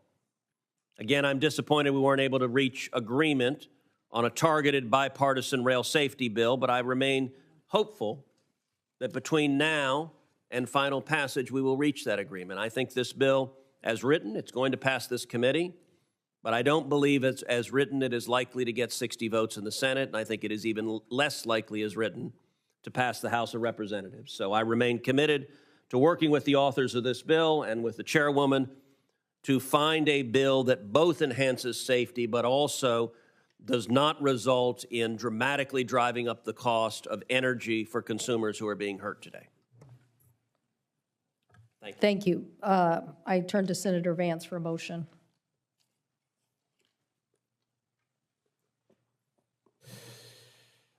Yeah, so thanks to the Madam Chair and the ranking member. For statutory changes, Mr. Chairman. Thank you. Thanks, Senator Ossoff. Senator Cruz. Thank you, Mr. Chairman. Gentlemen, every day when I'm home in Texas, I hear from Texans who are deeply dismayed about the growing politicization and weaponization of the Department of Justice and the FBI. If you are not, every one of you should be deeply concerned about the damage being done to the integrity of the institutions in which you operate. My office hears regularly from FBI agents and from assistant U.S. attorneys who are likewise concerned about the politicization and weaponization of the Department of Justice and the FBI, and this is profoundly damaging to the rule of law in our nation. Last month, a whistleblower brought to light the existence in the FBI of a report, an FD 1023, in which the informant alleges that President Biden and his family members engaged in a $5 million bribery scheme during his time as vice president. Deputy Director Abate, is it true that the FBI has a report making those allegations? I'm not going to comment on that, Senator. And why is that? I'm just not going to comment on information we received, investigations, or Do you owe an ongoing matters. obligation to the American people to be candid about evidence of corruption by the President of the United States? This is an area that I'm not going to get into with you, Senator. Well, I understand you don't want to, and that's why people are mad at the FBI, because you're stonewalling and covering up serious allegations of evidence of corruption from the president. Yesterday, Senator Chuck Grassley stood on the Senate floor and alleged that there are 17 recordings of this informant from Burisma, Ukrainian natural gas company. 15 of them are recordings, voice recordings of him talking to Hunter Biden. 2 of them are voice recordings of him talking to Joe Biden. Deputy Director Abate, does the FBI have 17 voice recordings laying out evidence of a bribery scheme? Senator, I would add also that we've worked with the House Oversight Committee. Yeah, this is the Senate. We're the other side of the Capitol. This is the Senate. Do you have those 17 recordings? I'm not going to comment on any investigative matters, Senator. See, that's the problem. The FBI, and I've had this conversation with Chris Wray too, this is why you are damaging the institution. The American people have a right to know whether there is serious, credible evidence that the President of the United States took a $5 million bribe. And by the way, if it's false, Chairman Durbin just rolled his eyes. If Chairman Durbin were interested in the rule of law, we would have a hearing on these allegations. But of course, the Democrats don't want a hearing on these allegations. And to be clear, if the allegations are false, you know who could disprove them? Joe Biden. He could call for this to be released publicly. But the FBI is stonewalling. Would you agree? 2 things, Senator. No one's stonewalling. The 1023 You just said you refused to answer the question. In response to a subpoena. Okay, then why'd you refuse to answer my question? The pertinent information is there, and I reject your assertion that the FBI is politicized. Why did you refuse to answer my question? I just answered your question. Okay, so yes, you have a 1023. Do you have the 17 recordings, yes or no? I'm not going to get further into that. So you're stonewalling. You can't say I'm not refusing to answer your question, but I won't answer your question. I'm going to answer within the parameters that we operate in. Here. That's the problem. The FBI has right now an unlimited hubris that you believe you are unaccountable. You don't believe you're accountable to the United States Congress, and you don't believe you're accountable to the American people. And you are doing damage. The FBI is a great institution. When I go home to Texas, people ask me, should we abolish the FBI? Now, I tell them no, because you have heroes and patriots working for you that are catching child predators, that are catching terrorists. But you're sitting there happily erecting a wall to protect Joe Biden. Will you provide to this committee, not the House, the Senate Judiciary Committee, will you provide the FD 1023 and will you provide the 17 recordings so we can assess what is the evidence, the specific credible evidence that Joe Biden personally took a $5 million bribe from a foreign national? Senator, we will work with this committee, you and other members, to provide the information within the parameters of the process. Will you provide the FD 1023, yes or no? I will take that back and we will work with our team. So you're not answering that. Will you provide the 17 recordings? We will take that back and we'll work with you. So you're not answering that either. Did you investigate in any way, shape, or form these allegations? Senator, once again, I'm not going to comment. So you're not going to say whether you did your job? We do our job to the very best of our ability. Well, not here. You're not answering a single question to the American people. And you may think this is esoteric. I promise you, millions of Americans are concerned. You know who isn't concerned? Not a single Senate Democrat. We're going to go through this whole hearing. Not one Democrat will ask a question about this. You know who else isn't concerned? The corporate media, who is joining with the Democrats in covering up this evidence. If Joe Biden is innocent, the evidence should be made public and demonstrate that he's innocent. But if he is not, is it true this informant who alleged that he personally took a bribe was an informant the FBI had relied upon previously in other investigations? Yes or no? Senator, in each and every investigation that we have, all the work that we do, I asked you the a yes or no expectation question. is that every logical avenue investigation be pursued I asked you a to yes its or no fullest. question. Are you going to answer it? Yeah, I'm answering your question. Was the informant one you had relied on previously in other investigations? Yes or no? Senator, we run down every piece of information, every You're not lead, answering it then. You're refusing to answer objectively, it. So you're refusing to answer the to question. the fullest extent possible, You're refusing to answer the question. Senator, Is your that time correct? has in all expired. instances. Senator, your It's time is disgraceful. It's disgraceful, Deputy Director Abate. Disgraceful. Senator, your time has expired. Senator Tilts? Chairman, I think Senator Blackburn goes before me, or Senator Welch. I appreciate the opportunity, but Thank you, Senator Tillis. It's Senator Welch is next. Cruz? Thank you, Mr. Chairman. Title IX was a landmark civil rights law. It helped create the incredible breadth of women's sports and girls' sports that we see across the country. I believe in girls' sports. I believe in women's sports. I'm the proud father of 2 daughters who are both athletes.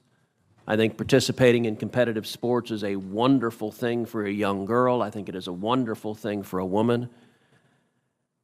And I think, unfortunately, today's Democrat Party has decided that women's sports and girls' sports no longer matters, and they're willing to push radical legislation designed to destroy girls' sports and women's sports. Ms. Gaines, I want to thank you for your courage.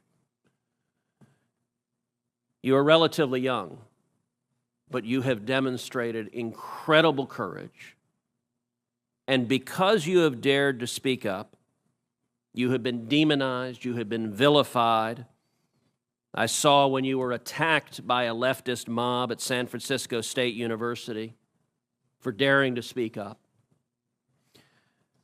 You had an incredible record as a swimmer at the University of Kentucky. You were a 2-time NCAA All-American. You were a 5-time SEC champion. You're an SEC record holder and a 2-time Olympic trial qualifier. But yet on March 27th, 2022, something changed. What happened on March 17th, 2022?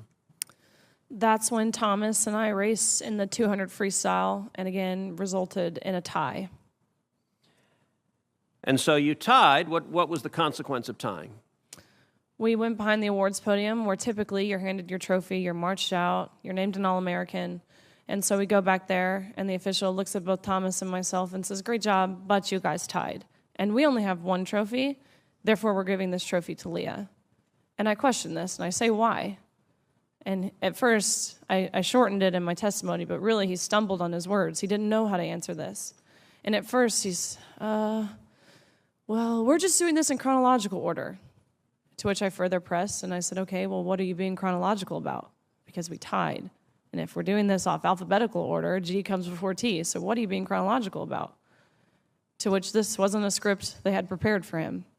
And he actually appreciated his honesty. He did say, we have to give the trophy for Leah because Leah has to have it for pictures. They've made that clear. Leah has to have the trophy for pictures.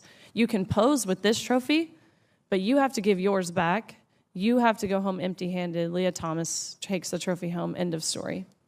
Now, let me ask you, as someone who's competed at the elite level, in your experience, is there a difference between women and men? Of course. I think we learned this at a very young age, watching even 12 and unders play. Going through puberty causes irreversible advantage, that no matter the training, no matter the diet, no matter any alterable change you can make, will overcome that male advantage. Especially in sports like swimming, where lung capacity matters so much. Even something as silly as throat size, men have on average a 40% larger throat, which sounds like it's nothing. But when you're grasping for air, that 40% larger throat makes a huge difference in athletic success, not to mention height. You guys know the differences. Ms. Robinson, do you agree with Ms. Gaines that there's a difference between women and men? If the question is about trans women, I'm just asking, is there a difference between women and men? what I can say here is that the NCAA has rules in place. They've had rules in place for the last decade, and when this competition Okay, I'm happened, going to try again. the rules were clear. Do you believe there's a difference between women and men? It's a yes/no question. Do you believe there's a difference? Oh, I think that we're talking about this case with the NCAA. No, I'm asking a question. Do you believe there's a difference between women and men? Most people could answer this very simply. I'm curious if you're willing to do so. Oh, absolutely. I'm just putting it into the context of the conversation that we're having. I think that there are definitions related to sex. Is but that I a also yes? think So I'm that trying to when get a yes or no. I'm not trying to get a speech. Is there a difference between women and men? I think that there are definitions for biological sex. Okay, so you're which not is answering different that. than Let me ask gender. you this question then. Why do women's sports exist? If you can't define a difference between women and men, why not abolish women's sports and just tell little girls to swim with little boys and see who wins?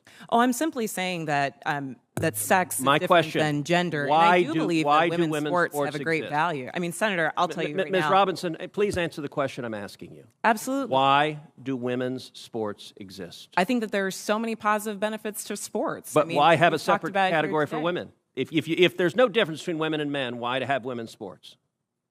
I'm saying that there's a difference between sex and gender, and that the NCAA has rules in place, which they have for the last decade. Mr. Chairman, which I determine would that like to enter into related the to record an participation. article from Duke Law called Comparing Athletic Performances for the Best Elite Women to Boys and Men. And it goes through examining in 2017 the top records for women in the world in various track and field events. So, for example, in the 100 meter, the top record for women in the world was 10.71 seconds. Now, that record for the number one woman in the world in 2017 was, in the year 2017, broken by 124 boys under 18. In that same year, the record for the number one competing woman in the 100-meter dash in the world was broken by a total of 2,474 men. If the radical Democrat agenda to destroy girls' sports and women's sports succeeds, little girls will not have a chance to compete. So I ask unanimous consent that this article be entered into the record. Without objection. Senator Padilla. Thank you, Mr. Chair. Colleagues, a recent statement. Thank you, Madam Chair, Ranking Member Sullivan. Admiral Fagan, Master Chief Jones, welcome. Your leadership is critically important today as the Coast Guard grapples with its inaction and the failure of transparency regarding past sexual assaults at the Coast Guard Academy. By not taking appropriate action to address past sexual misconduct at the Coast Guard Academy, the Coast Guard tragically failed to protect its most valuable assets, its people. Cadets entering the Coast Guard Academy commit to making great sacrifices in the service of their country and humanity. And yet, when the worst happened to them, the Coast Guard failed to return that commitment. A recent investigation of sexual assaults at the Coast Guard Academy found that many sexual assaults at the Academy were not taken seriously, and that the perpetrators of these crimes were dealt with administratively rather than criminally. More than 60 potential victims were identified in these investigations. The Coast Guard's insufficient action or outright inaction has caused further trauma for these victims and has blunted proper accountability for those responsible for these crimes. Moreover, the Coast Guard kept these investigations hidden from Congress for years, 3.5 years, delaying reporting the findings of the investigations to Congress. Admiral, you and I talked about that last night. That failure of transparency is unacceptable.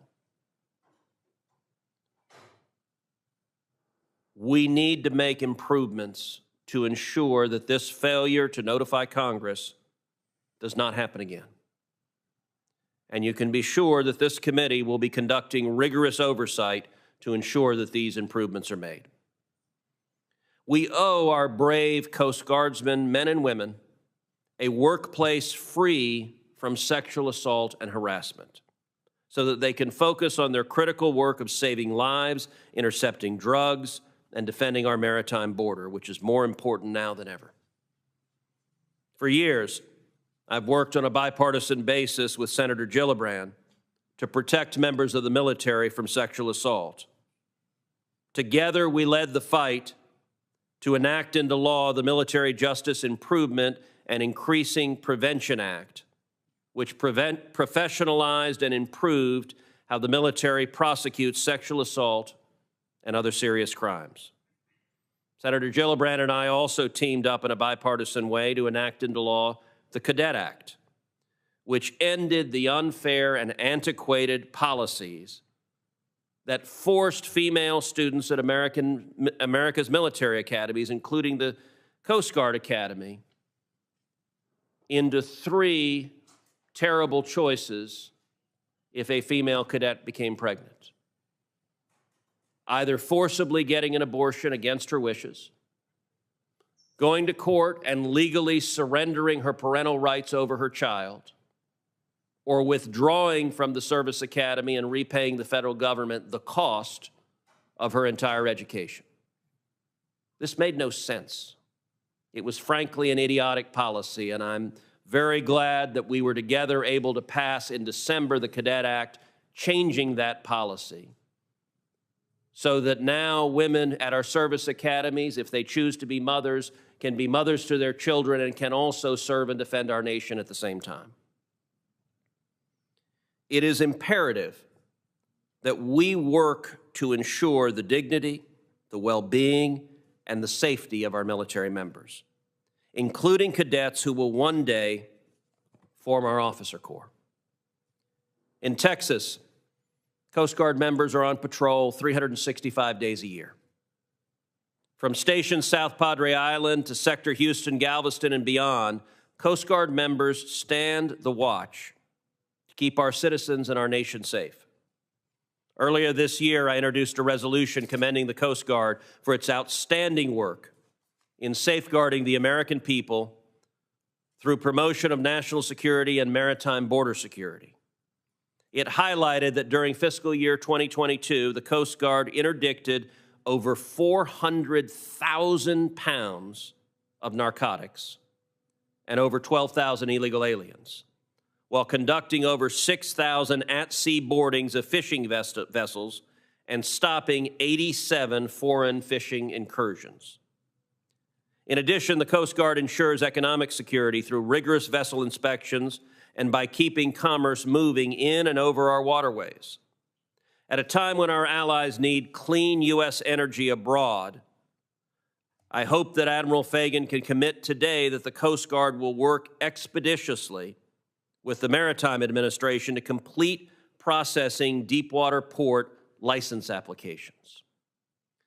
The Coast Guard also plays an important role in setting schedules for drawbridges.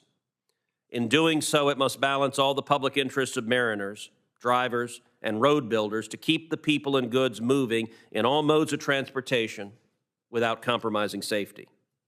The Coast Guard must work with all stakeholders in advance of changes and not impose a schedule that is impractical, even on a temporary basis. For example, a recent schedule change on a drawbridge on a rail corridor along the east coast of Florida threatens stoppages that would cause freight rail service to block nearby grade crossings and severely restrict the operations of passenger rail services. I understand a proposal has been offered by the railroads that would provide mariners with access to the waterway for 60% of the daylight hours. The Coast Guard needs to promptly adopt a workable schedule that recognizes all the stakeholders to give certainty to the mariners, the railroads, and their customers. I look forward to working with Admiral Fagan and Master Chief Jones to ensure that the Coast Guard continues its critical mission to safeguard our national security, our economy, and our way of life. My time has expired. I yield back. Next up, Senator Cruz. Thank you, Madam Chair. Thank you to each of you for being here. Thank you for the service each of you provides. I want to take a minute in particular, Chief, to thank the men and women of the Capitol Police. In Texas and all across the country, I view a big part of my job as supporting the men and women of law enforcement, and I'm grateful for the courage of the men and women of Capitol Police and police officers all across our nation who risk their lives to keep Americans safe. I want to ask you, Chief, first of all, about your assessment of the current morale in the Capitol Police and the state of readiness of the Capitol Police to protect against the threats we're facing. So I think morale is always in the eye of the beholder. I think it has improved since January 6th. We are still at a point, staffing-wise, where we're holding people over, we're canceling days off, and this has a big impact on morale. So we still have a ways to go. But I think that the cops understand that things are better than they were, and they are improving. I assure you that our state of readiness is good. There's still work to be done, but I have great confidence in the men and women of this department that they have the training, the courage, the equipment, and we, as in leadership, have good plans in place to ensure the safety of this campus. Well, I'll tell you one concern that I have, and it's a growing concern, which is the rise of threats that are directed against lawmakers and lawmakers of both parties. We have seen an explosion of threats of violence against members of both parties. According to CBS News, Capitol Police investigated 7,500 cases of potential threats against lawmakers in 2022 alone. That is nearly double what the number of threats were in 2017. We have also seen multiple instances, whether it was the horrific shooting at the congressional baseball game where you had a deranged lunatic who came with the explicit objective of murdering Republican members of Congress. And it is only because of Steve Scalise, Capitol Police detail that happened to be there that deranged lunatic was stopped and killed. Had Congressman Scalise been late that morning, had he decided to take his kids to school that morning instead of going to the congressional baseball practice, there was no one else there that had a detail. And had Steve Scalise not been there that morning, the outcome of that morning likely would have been 2 dead senators and a dozen or more dead House members shot defenselessly in a bullpen in Northern Virginia. We have seen instances escalating from there, including we had a member of Congress attacked in the elevator of her apartment building. We had, tragically, a Senate staffer repeatedly stabbed in broad daylight here in Washington, D.C., just a couple of blocks from this hearing room. I am very concerned with this rising level of threats, and I fear we're going to wake up one day and somebody's going to be killed. On either side of the aisle, the number of lunatics who are seeking to do harm is growing. And so I want to ask you, what is your view of what needs to be done to prevent that, to ensure that we can protect the safety of lawmakers on both sides of the aisle in both houses from the growing and serious threats of violence and specific violence targeting individual members? So the first step is for our Intelligence Bureau, which has been greatly expanded, to continue to be proactive in scrubbing social media to try and locate these threats. And so many of these threats, and you know this, Senator, we actually get them from the staffs of the members. But we also are able to pick some of these up early so that we can mitigate them as quickly as possible. In my budget, I've requested additional investigative agents because of the caseload. 500 cases per year per investigator. which is just unmanageable, and we need to do better than that. We also are working with state and local police departments all around the country to assist us in ensuring protection for members at events when they're in their home districts. But we've got to continue to, I know we're short on time. We need to do a better job at protecting members when they're home, their families. Obviously, we have the tragic attack of Nancy Pelosi's husband at home, and all of our families are at risk. And we had a congressman whose staff was attacked by a baseball bat wielding man just a couple months ago. So we've got to make sure that we've got security measures in place in home district offices, in homes, so that it raises everybody's level of security. Well, I'm working in a bipartisan way with Chairman Klobuchar, who is very concerned about this issue as well, and we're working on a Member Protection Act that would help enhance resources available to keep members and our families safe. And I hope with each of you here that you will work with us to try to address this problem so that we can address it proactively on the front end rather than being confronted with tragedy on the back end. We're committed to do that, sir. Thank you. What purposes? Mr. Nichols, I'm deeply concerned that the Western Hemisphere is being overwhelmed by anti-Americanism, and that countries across the region are aligning themselves with our adversaries and our enemies. I'm deeply concerned that former U.S. allies are being replaced by leaders who are actively hostile to us and our interests, and that the Biden administration has chosen to embrace many of those leaders. President Biden warmly hosted Lula da Silva at the White House and called him a close friend. Lula is an anti-American Chavista who embraces the Chinese Communist Party, Vladimir Putin, and the Iranian regime. I'll note that President Biden has not extended the same courtesy to Israeli Prime Minister Benjamin Netanyahu, and indeed the Biden White House has made clear that Israel's Prime Minister is not welcome in the Biden White House. Now, one of the very insidious ways that our adversaries and our enemies have infiltrated the region is through corruption. China, Russia, and Iran all exploit endemic corruption, including and especially corruption driven by left-wing movements to advance their geopolitical agendas.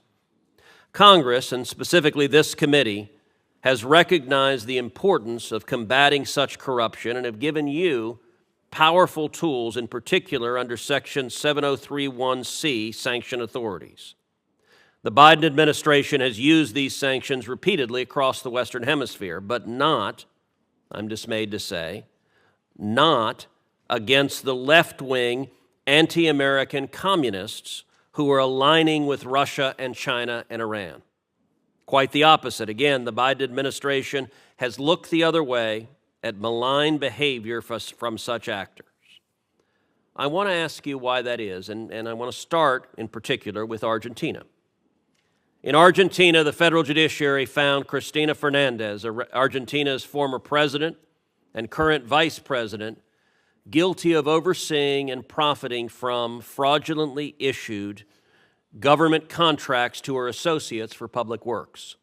According to the public record, the amounts we're talking about reach $1 billion. She was sentenced to 6 years in prison and given a lifetime ban on holding public office. Her current political role grants her immunity from jail, but I'm not aware of any such restriction placed by Congress on you from sanctioning her under Section 7031C. You sanctioned the sitting Paraguayan vice president last year. You've sanctioned former presidents in Panama and Ecuador.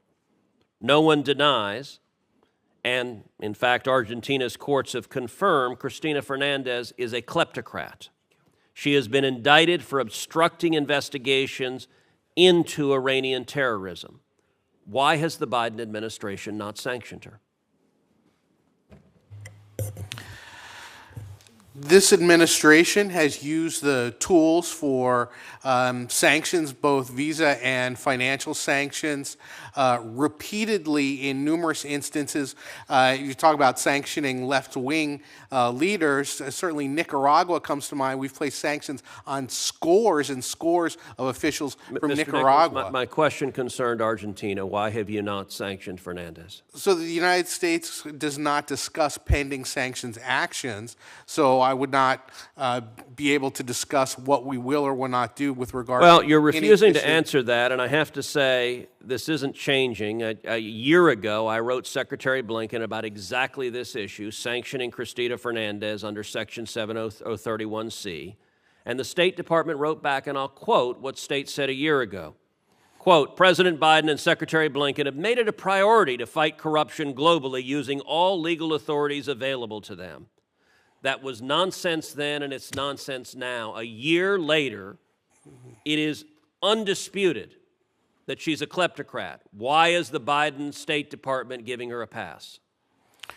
We evaluate every case on its merits. We don't discuss specific cases before we take action. We have robust Does anti-corruption state have an programs. obligation to comply with Congress's oversight? We I'm asking absolutely you do. why you're not following the law, and your answer is we don't answer that question. Our answer is we don't publicly discuss pending sanctions actions. Well, it's not pending. It's been sitting there for a long time. All right, let's shift to another example, Brazil. Bolsonaro, a pro-American leader, was replaced, to the Biden administration's cheering, with an anti-American radical Lula. And there is corruption likewise in the Lula government. In February, Lula allowed 2 of Iran's most advanced warships to dock in the port of Rio de Janeiro.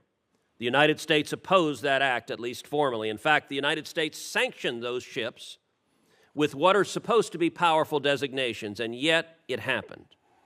I believe the Lula government's corruption played a significant role in their decision to ignore the Biden administration and allow the docking. Do you agree with that assessment? And has the Biden administration enforced any sanctions related to that instance, and in particular to the Brazilians providing material support to the Iranian ships? The administration engaged our partners throughout the hemisphere, and we're very pleased that the Iranian ships were not able to dock anywhere else. We're deeply disappointed that one of the 2 ships was able to dock in Brazil, the other was offshore. I would refer you to OFAC for any additional information on Has the Biden sanctions administration sanctioned the Brazilian government led by Joe Biden's self-described good friend, the anti-American leftist Lula? Have you sanctioned the Brazilian government for violating U.S. law and allowing the Iranian ships to dock? I would refer you to OFAC as to whether or not they've made a determination that action violated You don't know sanctions. whether you've sanctioned Brazil? I would refer you to OFAC. Do you know? I would refer you to OFAC. Do you know the answer? That's a yes or no question. Do you know whether the Biden administration has sanctioned Brazil? I am not aware of any sanctions with regard to that specific situation. Nor am I, and that's the problem. I believe Senator Cardin was here at the top of the hearing. Is that correct? Senator Cardin? Ms. Peters, one of President Biden's first acts after taking office was to issue Executive Order 14006, mandating that contracts with privately owned detention facilities not be renewed. The order is intended, quote, to decrease incarceration levels by reducing profit-based incentives to incarcerate by phasing out the federal government's reliance on privately operated criminal detention facilities. This order has created many unintended consequences, including the closing of the Willacy County Regional Detention Facility in Raymondville, Texas. The decision has had tremendous negative consequences with little to no obvious upside, forcing inmates to travel hundreds of miles round trip for court appearances, impacting the accessibility of legal counsel, and making family visits significantly more difficult. It has also caused administration issues for the prison system and harmed the local economy by eliminating these jobs. Literally every stakeholder that has a role to play in these cases is opposed to this Biden policy. That includes the defense bar, the federal public defender, the U.S. Attorney, even the federal bench, all have publicly asked for this policy to be rescinded. Unfortunately, as with the open borders under Joe Biden, the Biden administration doesn't give a damn about how their woke policies actually affect South Texas or the lives of regular people. Ms. Peters, how has Executive Order 14006 impacted the Bureau of Prisons' ability to house inmates, and has it been a negative impact or a positive impact? Thank you, Senator. So we were able to come into compliance with the executive order the end of last November and bring in those individuals from those facilities that were closed, and we were able to safely absorb them into our current population. Okay, that you didn't answer my question. How has it impacted the BOP, and has it been positive or negative? Senator, I don't know that I can put it in a positive or negative category. What I can So say is the defense bar and the U.S. Attorney and the federal bench, are they all wrong? I'm not familiar with their opinions and their reasons for opposing. Okay, unfortunately, you're illustrating that the Biden administration doesn't care about South Texas if you don't even know the impact it's having on all the stakeholders. All right, let's shift to the topic Senator Lee was just asking you about, because I have to say I found your answers to him thoroughly unacceptable. The 2022 Transgender Offender Manual, issued by the Bureau of Prison through your predecessors, reverted back to the Obama administration's initial designation and housing programming assignments. Notably, biological sex at birth is no longer the controlling determinant. Right now today, how many biological males are housed in female prisons under BOP?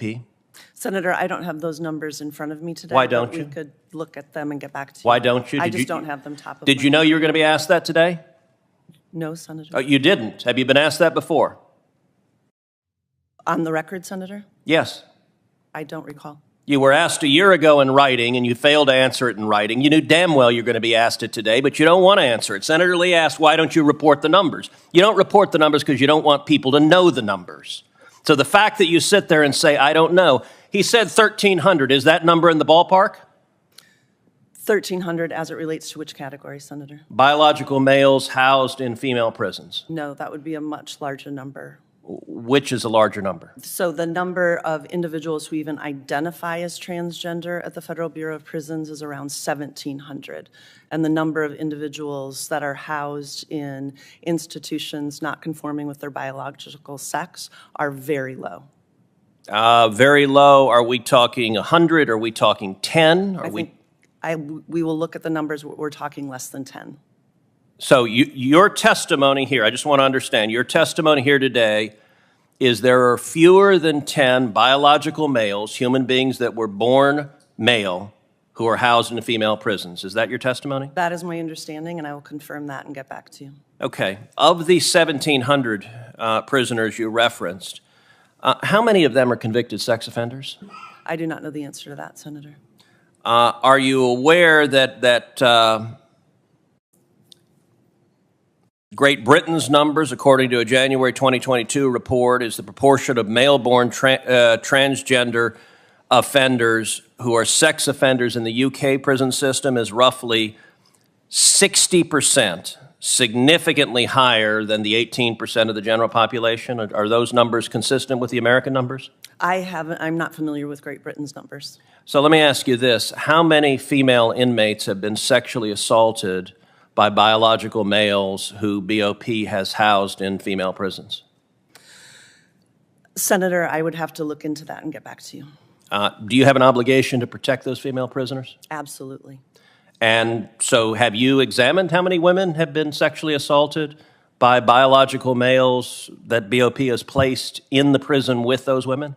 I have not, Senator, but I will tell you that safety and security and the placement of every individual in our custody is top of mind and the most important. So if it's top of mind, why haven't you examined how many have been sexually assaulted? This is an obvious question. If you put a man with male genitals, with a male body in a female prison who's a convicted sex offender, it's not rocket science that there's a real risk those women are going to be victims of sexual assault. How is it possible that you haven't even asked the question, how many women are getting sexually assaulted because of the policies of the Biden administration? Senator, I assure you that safety and security of these individuals are top of mind. And if So there- you haven't asked the If question? there was misconduct, those individuals would be held accountable. Thank you, Senator Cruz. Say at the outset, all four of the nominees before us are qualified for the positions for which you've been nominated. Each of you has impressive professional credentials, and I have to note, Commissioner Slaughter and General Holyoke, your children are absolutely precious and gorgeous. They are 8 of the most fantastic children to have been in this hearing room. And I will say, being married to Heidi Cruz, the mom of 2 girls, I respect both of you and the professional careers you've led while taking on the extraordinary challenging job of being a mom at the same time. That is not easy, and you have a lot to be proud of. I also want to say to General Ferguson and General Holyoke, you are both serving as state solicitors general. I might question your judgment and sanity for choosing to leave one of the best jobs on planet Earth to join the FTC, but nonetheless, congratulations on the nomination, and I look forward to your serving honorably there. Commissioner Slaughter, I want to continue a conversation that you and I had earlier this week. And it's a conversation about what's been happening at the FTC. The FTC, I spent 2 years there. It's an institution I love. It's an institution with incredible men and women who are dedicated career professionals. It is a bipartisan institution. It's an institution that for decades has worked well and built a reputation for ethics and integrity. And as you know, I am deeply concerned that in the last 2 years, that reputation has been damaged profoundly. Now, I would note, these questions really should not be directed at you. Chair Khan, who is sitting in this hearing room today, has not testified before this committee since April 21st, 2021, her confirmation hearing. That's 882 days without a single oversight hearing. So this committee has not had the opportunity to question Chair Khan on what has been a disastrous tenure as chair of the FTC. Since she is not at the witness table right now, although I hope she will be very soon, I'm going to instead ask you about the conduct that has occurred under her watch, but under your watch as well. And I recognize as a commissioner, it's not easy to stand up to the chairman of the committee, particularly a chairman of the same party that appointed you.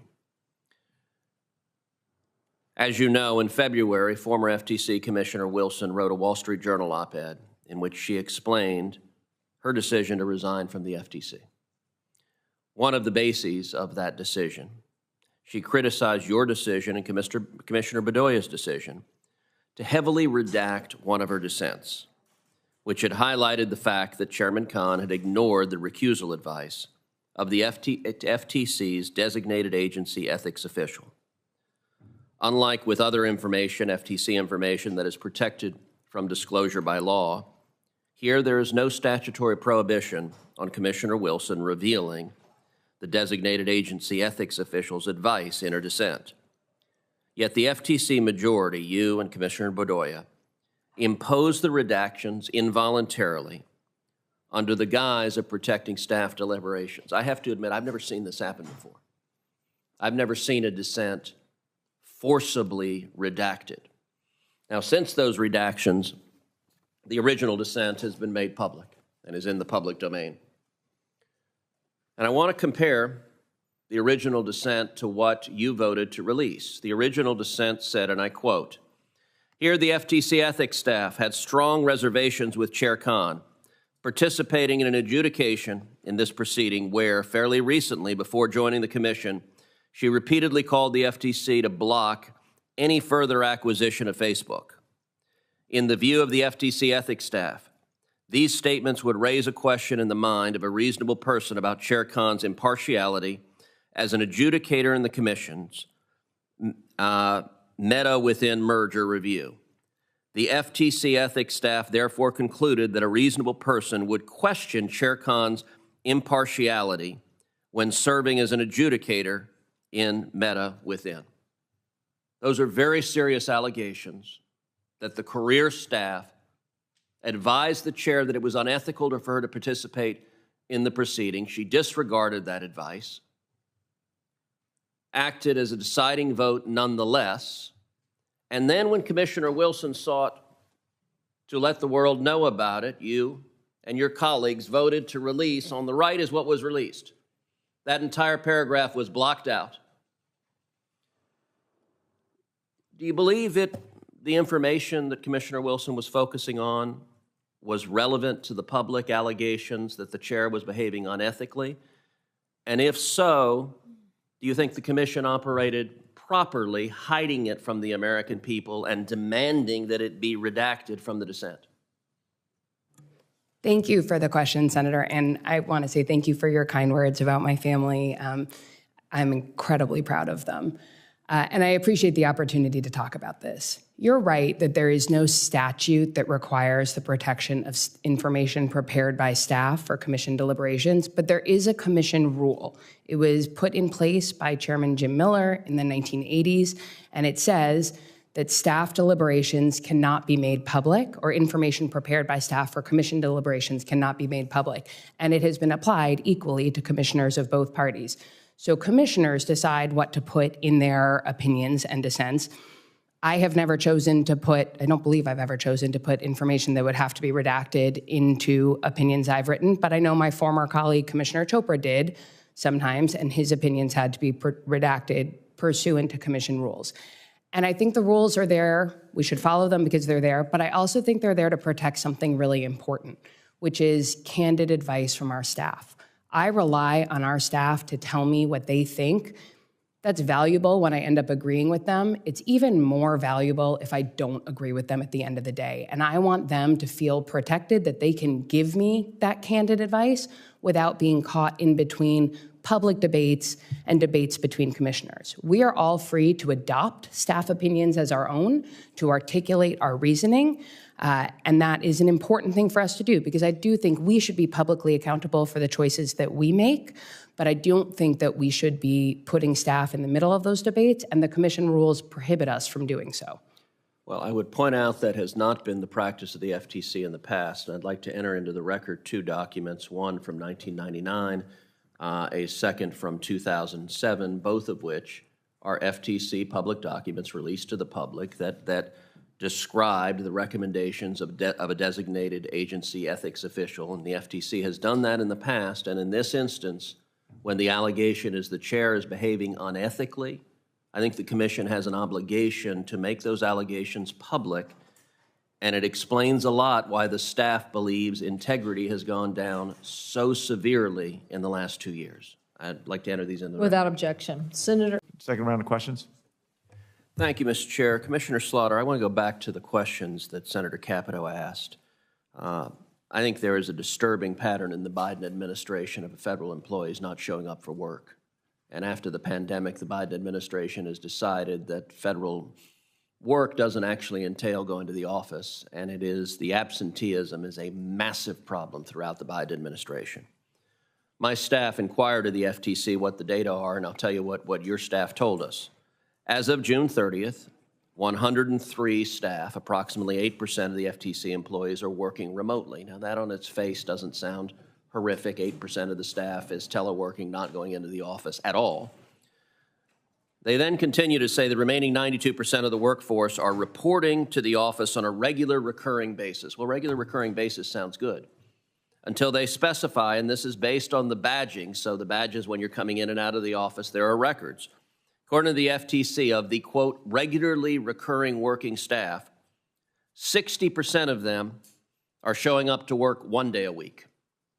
Another 20% are showing up to work 2 days a week. And another 20% are showing up to work 3 to 5 days a week. Notice 3 to 5 doesn't specify. So we don't know how many are showing up 5 days a week. I got to tell you, when I was at the FTC in 2001 and 2002 and 2003, to the best of my knowledge, every single employee showed up at the office 5 days a week unless they were sick or on vacation, because it was a job. It was a job for the American people, paid for by the taxpayers. You mentioned the private sector. I don't know a single private sector employer that sits there and allows 80+% of their employees not to show up for work. Do you think it is being faithful to the American people that under your leadership and Chair Khan's leadership, although she has now left, that over 80% of the employees are showing up to work 2 days a week or less?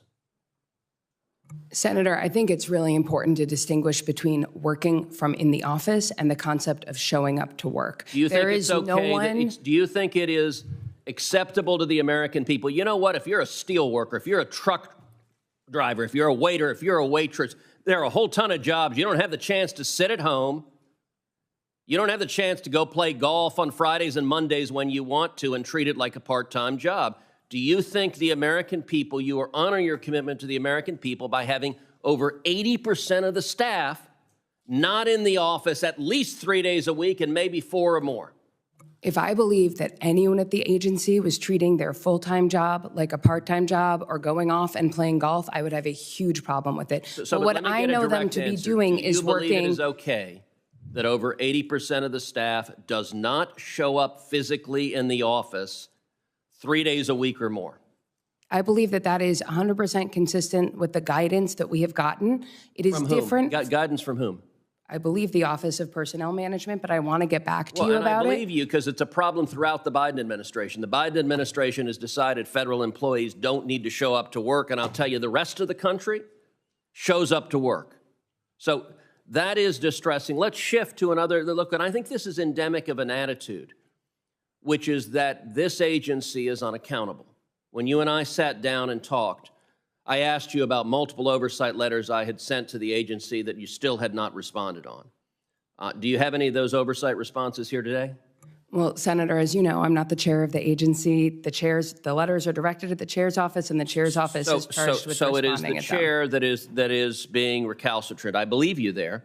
Let's go back to the chair. We talked about how the chair deliberately disregarded the advice of the designated agency ethics official, and then you and Commissioner Bedoya voted with the chair to forcibly redact Commissioner Wilson's dissent, letting the public know that.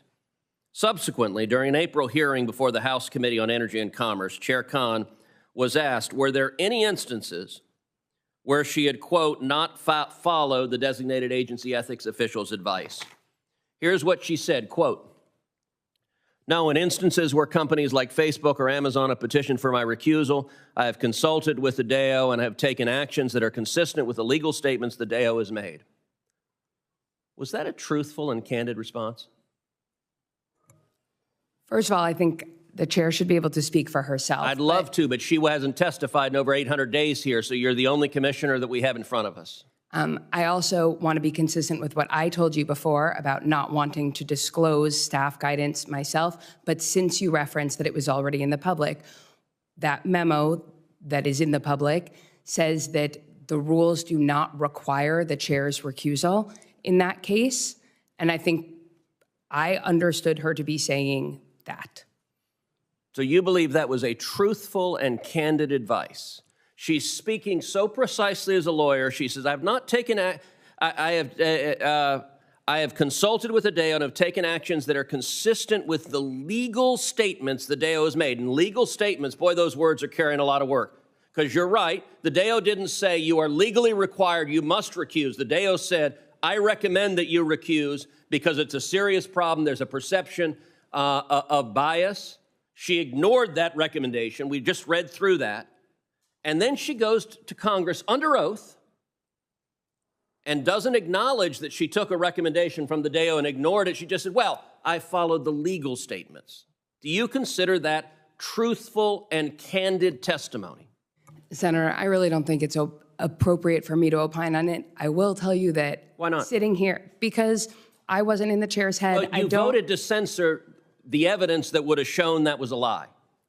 I voted consistent with commission rules to follow the commission. Except I showed you multiple instances where the commission has released that information. But I wasn't part of those decisions, and my job is to follow the commission rules as I see them. Let me ask you subsequently. As you know, I, along with Chairman Comer and Chairman Jordan, sent a letter to the FTC investigating many of its abusive actions. The FTC stated in response that per agency practice, it had deleted the email accounts of former employees who had worked on a non-competing agreement rulemaking soon after they left the agency. Now, under federal law, agencies are required to protect federal records, are required to keep them for 7 years.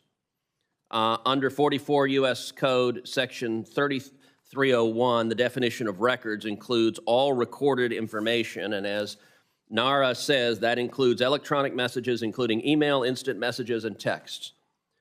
Why is the FTC purging its emails of all of the emails of employees as soon as they leave? And in particular here, you've got two employees that came from left-wing advocacy groups that went and worked at the FTC, and as soon as they leave, you erase all of the records in direct contravention of federal law and acting to shield those records from investigation from congressional oversight. Senator, since I got to the FTC, I've worked really hard to understand what the rules around record retention are, because they're different from where I came from in the Senate, where there are not similar rules. And I'll tell you, the rules are actually a little bit hard to understand. The guidance I got from our general counsel's office and the secretary's office from the beginning is that all emails are not federal records. Certain things are federal records that are required to be preserved. Also, we're required to preserve anything that's subject to a FOIA request or a litigation hold. But outside of that, we are not required to preserve things, and in fact are directed to delete more for email data security. So I will say my time hygiene has purposes. expired, but I'll point out that that definition is hyper-technical, because as I understand it, the FTC operates under the fiction that when an employee is leaving, that employee will print out and save whichever emails are federal records. And so the agency can then just go and delete them all. Now, I don't know anyone who does that, and you don't know anyone who does that. That is designed to prevent litigation from getting access to those emails and prevent congressional oversight. And given the pattern of unethical behavior by the chair of this commission, and then the pattern of the commissioners being willing to cover it up, deleting emails in defiance of congressional oversight is deeply troubling, and it suggests an agency that believes it is not accountable to the American people.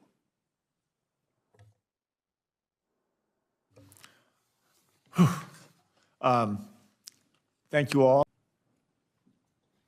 Thank you, Mr. Chair. Secretary Raimondo, the National Environmental Policy Act, or NEPA,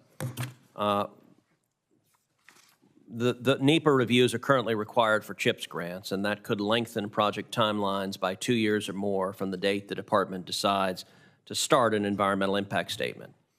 Some NEPA reports aren't completed for 7 years or longer.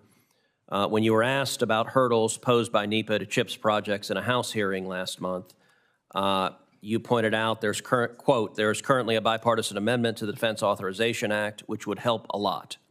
So we're going to do everything we can with our team to help streamline NEPA and move it as quickly as is prudent. But if Congress could pass the amendment, I think it's the Cruz-Kelly amendment in the Authorization Act, it would help us a lot to move faster. As you know, that bipartisan amendment passed the Senate with overwhelming bipartisan support, but it is not yet law. It still has to pass the House and ultimately be signed into law by the President. Could you briefly describe the benefits the amendment would provide as a word of encouragement to the House and the White House to make it law? Yes, thank you. And thank you for your leadership on that. As you say, each of these projects, if they receive federal money, would be subject to NEPA, which could take up to years. We do not have years. These are national security imperative projects, which is why I, again, thank you for your leadership. What we are doing, we've built a team on the CHIPS team in the Commerce Department just to focus on permitting, to help companies, help states streamline the process, accelerate the process within the existing statute. Let me be clear. We don't want to, environmental concerns matter. We are not in any way suggesting that we should do anything that hurts the environment or is unsustainable. That being said, we do need to, which your amendment would do, streamline the process, speed the process, make the process more efficient and user-friendly. Interestingly, earlier today, I was on the phone with members of the House on this exact issue, encouraging them to do their own, take your lead and pass something in the House. My view is it's essential. We're going to do everything we can. We have a team. We're working on it. But without the legislation, it is very difficult. Well, that's very helpful. Thank you. Let me turn to the topic of spectrum, something both you and I care a lot about. We all know that the United States needs more commercial access to mid-band spectrum. Recent studies project that U.S. mobile traffic to increase more than 2.5 times over the next 5 years and almost sixfold in the next 10 years. We need a real mid-band spectrum pipeline so that the U.S. can dominate in 5G and not fall behind our adversaries. Unfortunately, access to mid-band spectrum has become almost impossible to come by because so much of the nation's spectrum is under the control of federal agencies who are resistant to sharing. The Defense Department recently completed its report on opening access to spectrum in the lower 3 gigahertz band and gave it to your department at the end of last week. The report has not been made public, but according to leaks, the report does not support sharing, let alone allowing full-power 5G use in the band. Secretary Raimondo, you and I had a very productive call yesterday, and during that call, you committed to sharing the report with me and briefing me on it. I appreciate that. Do you agree that we need more mid-band spectrum to be made available for 5G, including for full-power use, and that it is not only imperative for our economy, but also for our national security? I do. Let me say this. As I said yesterday, I think I'd be very happy to have my staff, NTIA, and the DOD, I think we should do it together, to come and go through the report. So we'll set that up. I appreciate that. And yes, I do. You know, I spoke with Secretary Austin last week, and I said the DOD needs the spectrum they need to execute their mission, period. Having said that, we also need to be more creative and innovative about how we share spectrum and how we use spectrum, because the truth of the matter is our national defense depends on, as you say, continued private sector innovation and continued innovation in 5G. And my point to him and my point to you and anyone who wants to hear from me is that this shouldn't be a zero-sum game, right? We shouldn't think every time the DOD shares or gives something up, they're losing capacity.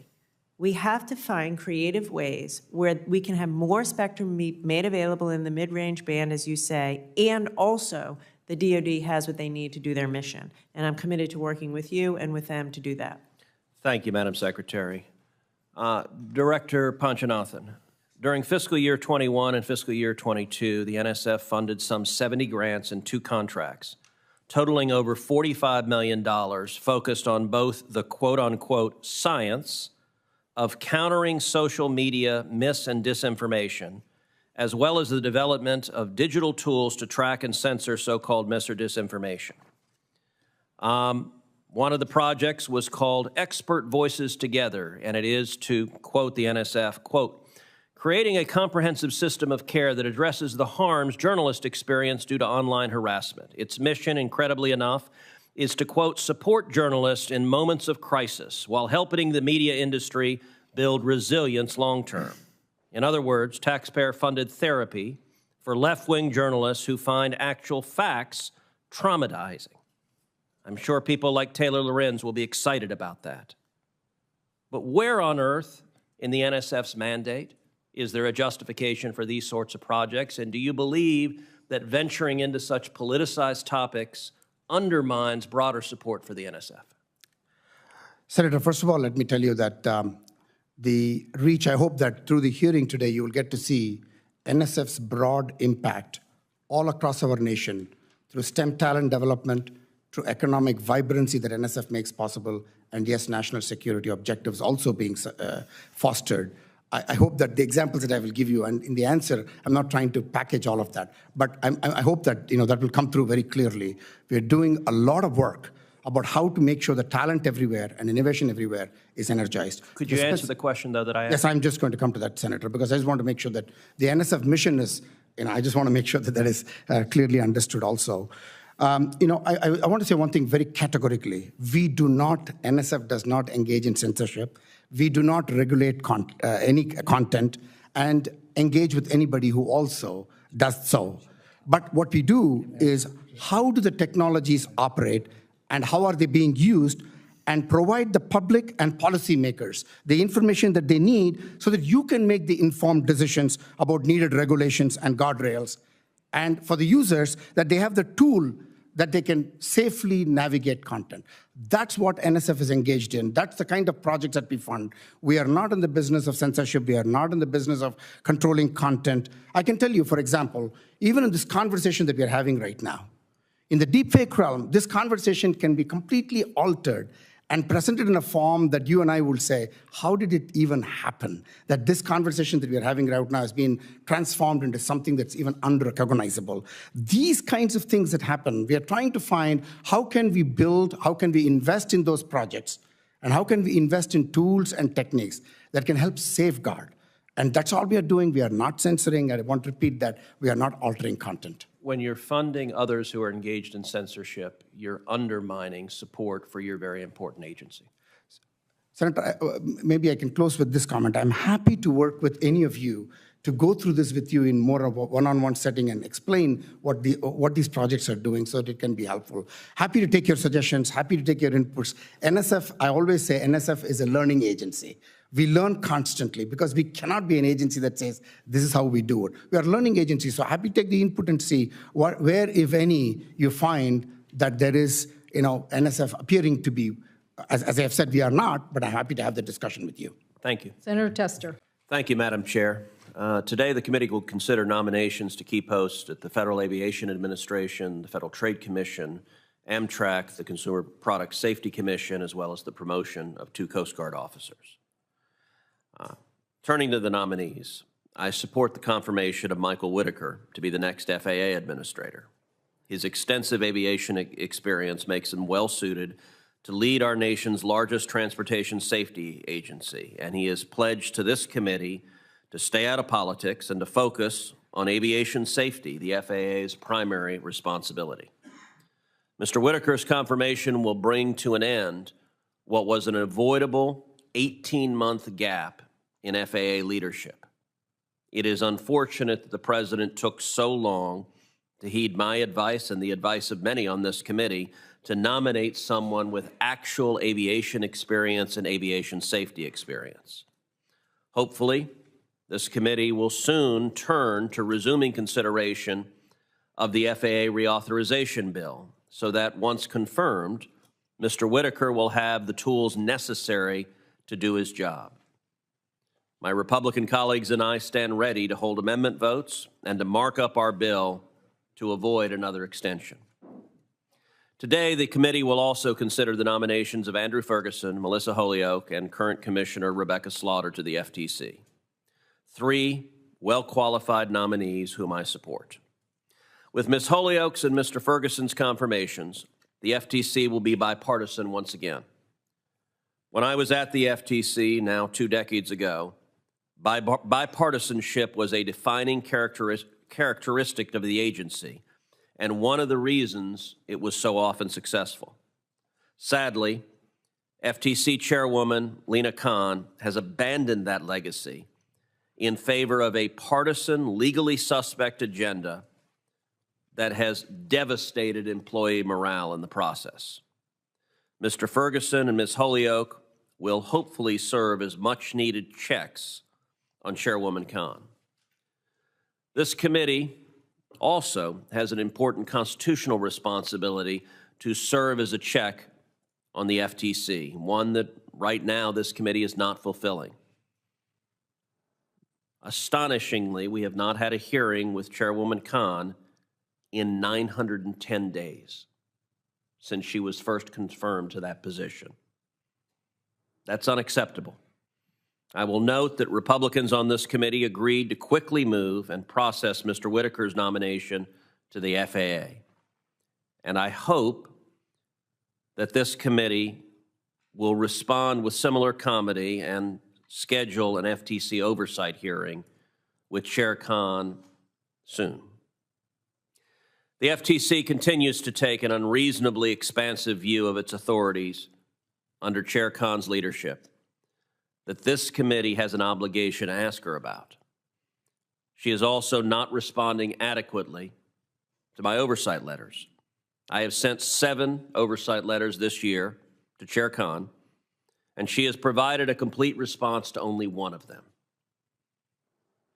This administration is not unaccountable even if they behave as if they believe they are.